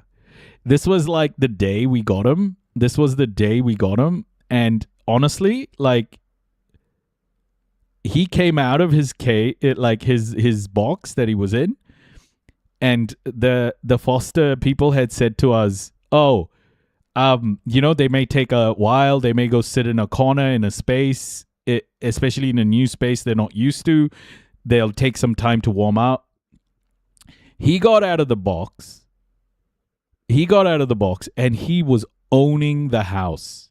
He owned the house. He was like immediately just walking around, exploring. No bullshit. Just, he was home. He was like straight home. He knew. And this was him on that day. And our son was like Aaron was just so happy.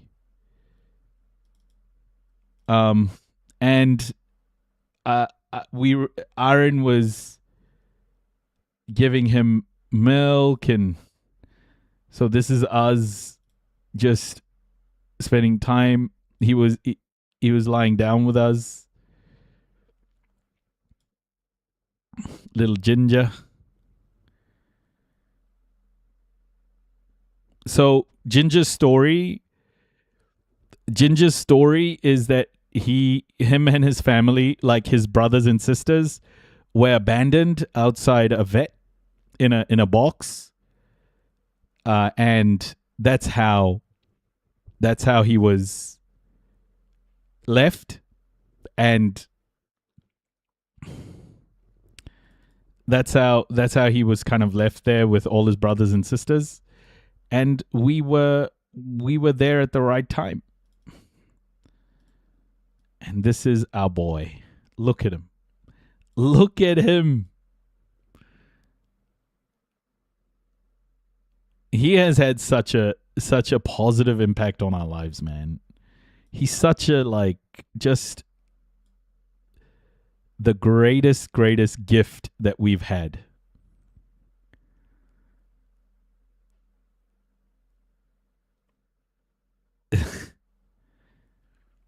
The greatest gift we've had. He's such a good boy. I don't care how much it cost. I wanted him to live. Whatever happened. Like, debt, no debt. He's just family for us. He's so much more than just a dog, you know.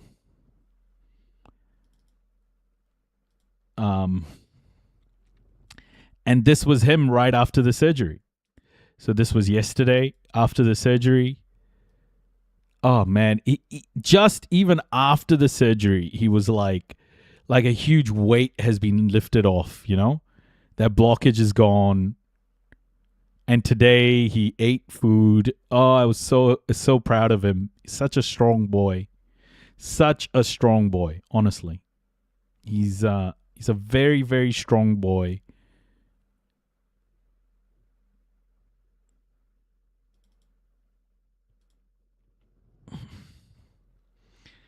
This is him. This is what he's like, you know? Just a happy boy. Just the most energetic.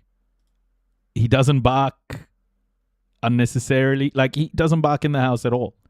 He's just the most incredible doggo. And there is nothing more tragic than to lose him. I could not lose him. I was already preparing myself to lose him, you know, because of what the stupid vet had said to us. He's just the most incredible dog. Like, and my parents, his grandparents just love him. He loves them too. He's so beautiful. Honestly, he is. He just lights up our day. And he grew up with my son, right? With our son. He grew up with our son, so like they have such a great relationship. It's amazing. Like, look at them, man. Look at them. Look at these two. Just two cuties just being cute.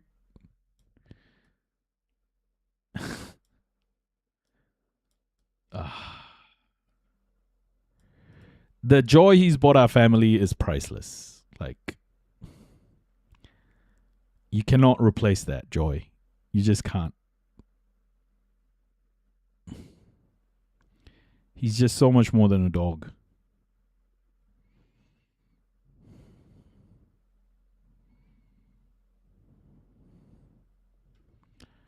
So much more than a dog. Look at this beautiful boy. I just want to show you guys this. Look at them. Look at them, man. They're like, they are brothers, you know? Look at them. Look at the way they are together.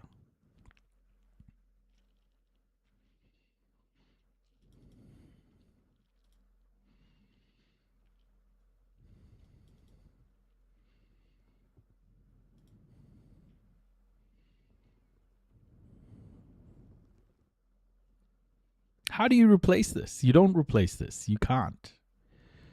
This is everything.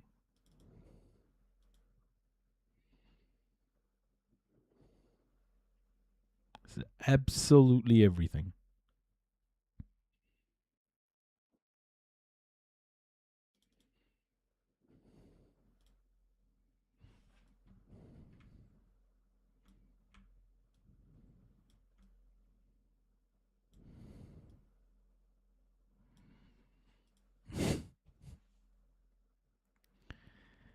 They know to be gentle with kids. Their loyalty really irreplaceable, yeah.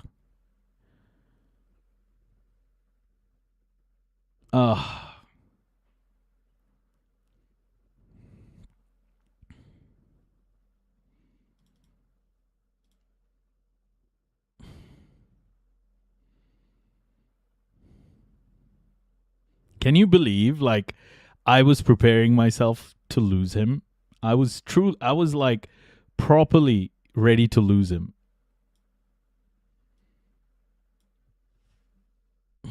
I just couldn't hold it together, man.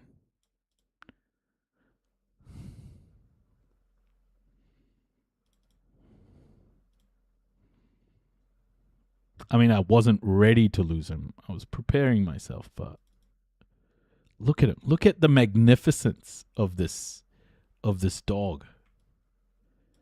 Look at the magnificence of this dog. Oh, distinguished with his little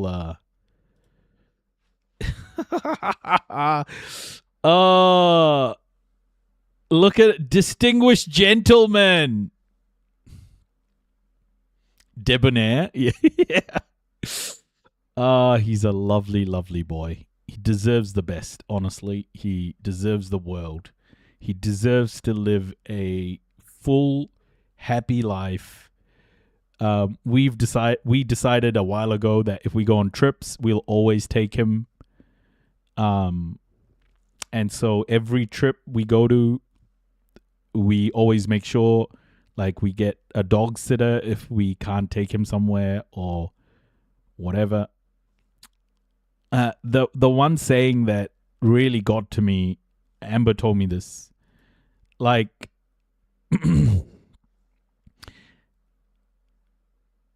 a dog is a part, will be a part of a moment in our lives, but for a dog, we are its life. We are everything it experiences. And that perspective just like changed the way I thought about animals, and I thought about him in particular. Everything he experiences will be because of us. Everything. Until the day he dies, it will be because of us.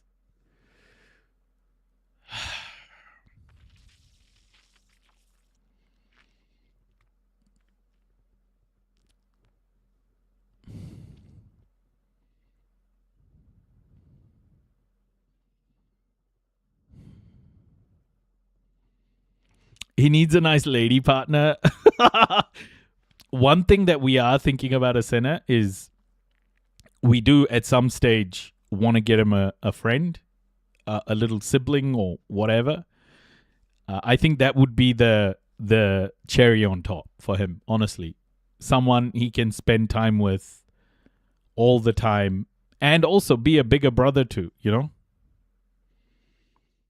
I love animals so damn much. Every day I go find hungry stray cats to feed, trap, rescue. My neighbor does the same, but for puppers. Oh, that's amazing. Good for you. I don't know how else, like, I think we're gonna be a fostering family from now on. These animals, so many of them need foster homes. So many of them need foster homes. How old is he? He's 2 years old. He turns 3 in December. So many of them need foster homes, you know.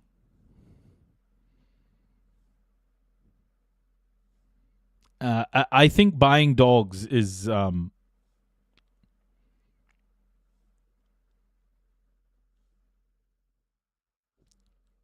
don't know. I think it's missing an opportunity by buying a specific breed or whatever. It's like these dogs have nothing, man. They will be, you know, put to death or whatever.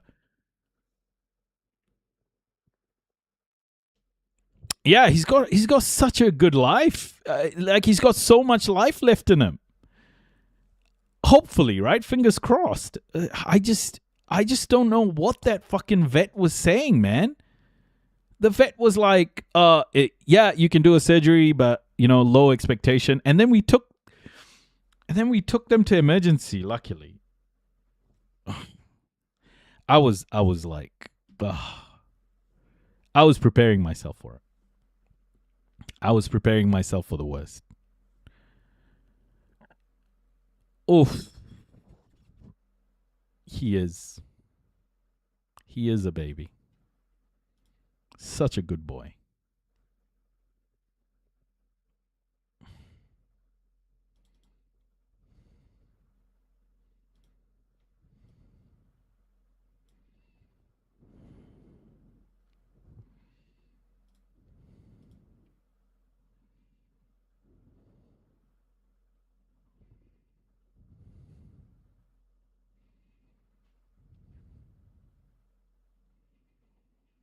Maybe one more sleep and then Ginger can run the live tomorrow. Yeah.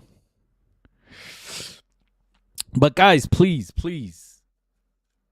You'll definitely be getting one. Have always wanted one. And to name him Bahadur, I like it. Brave.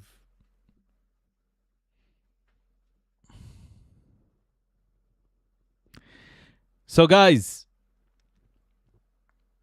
if you can, you know, support this channel, it will help us pay for his surgery. If you find the content I am, you know, educational and useful and all of this, support this channel. Support this channel to keep going.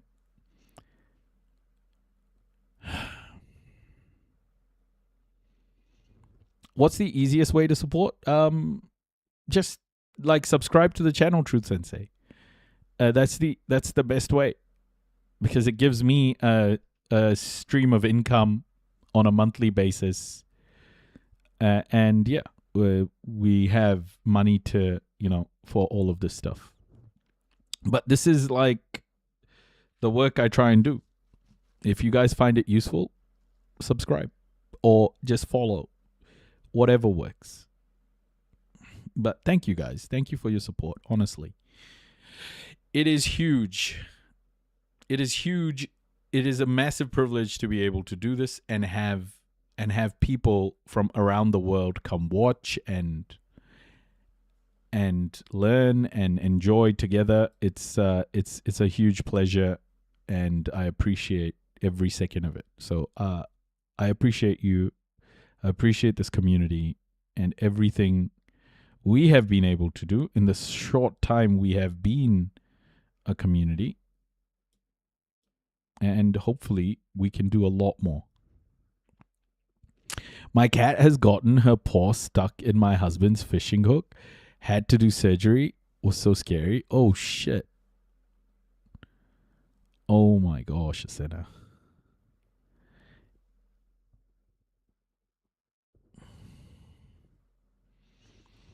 I have a, Truth Sensei, I have a PayPal account. And this is my, I'll give you my PayPal email. I should just put my PayPal account up as well. Let me just give you my email address. You can use that in my PayPal account if you want to support directly. One sec.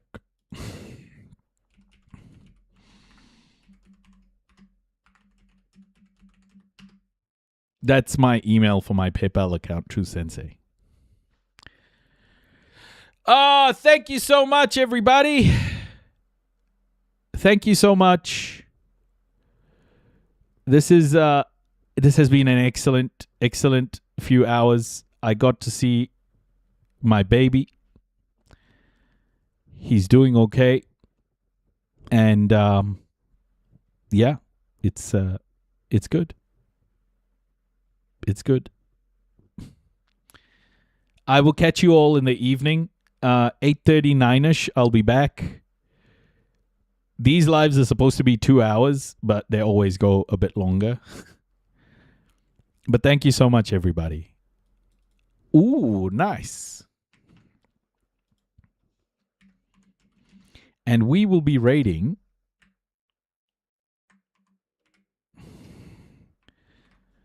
the Neo-Kalelims.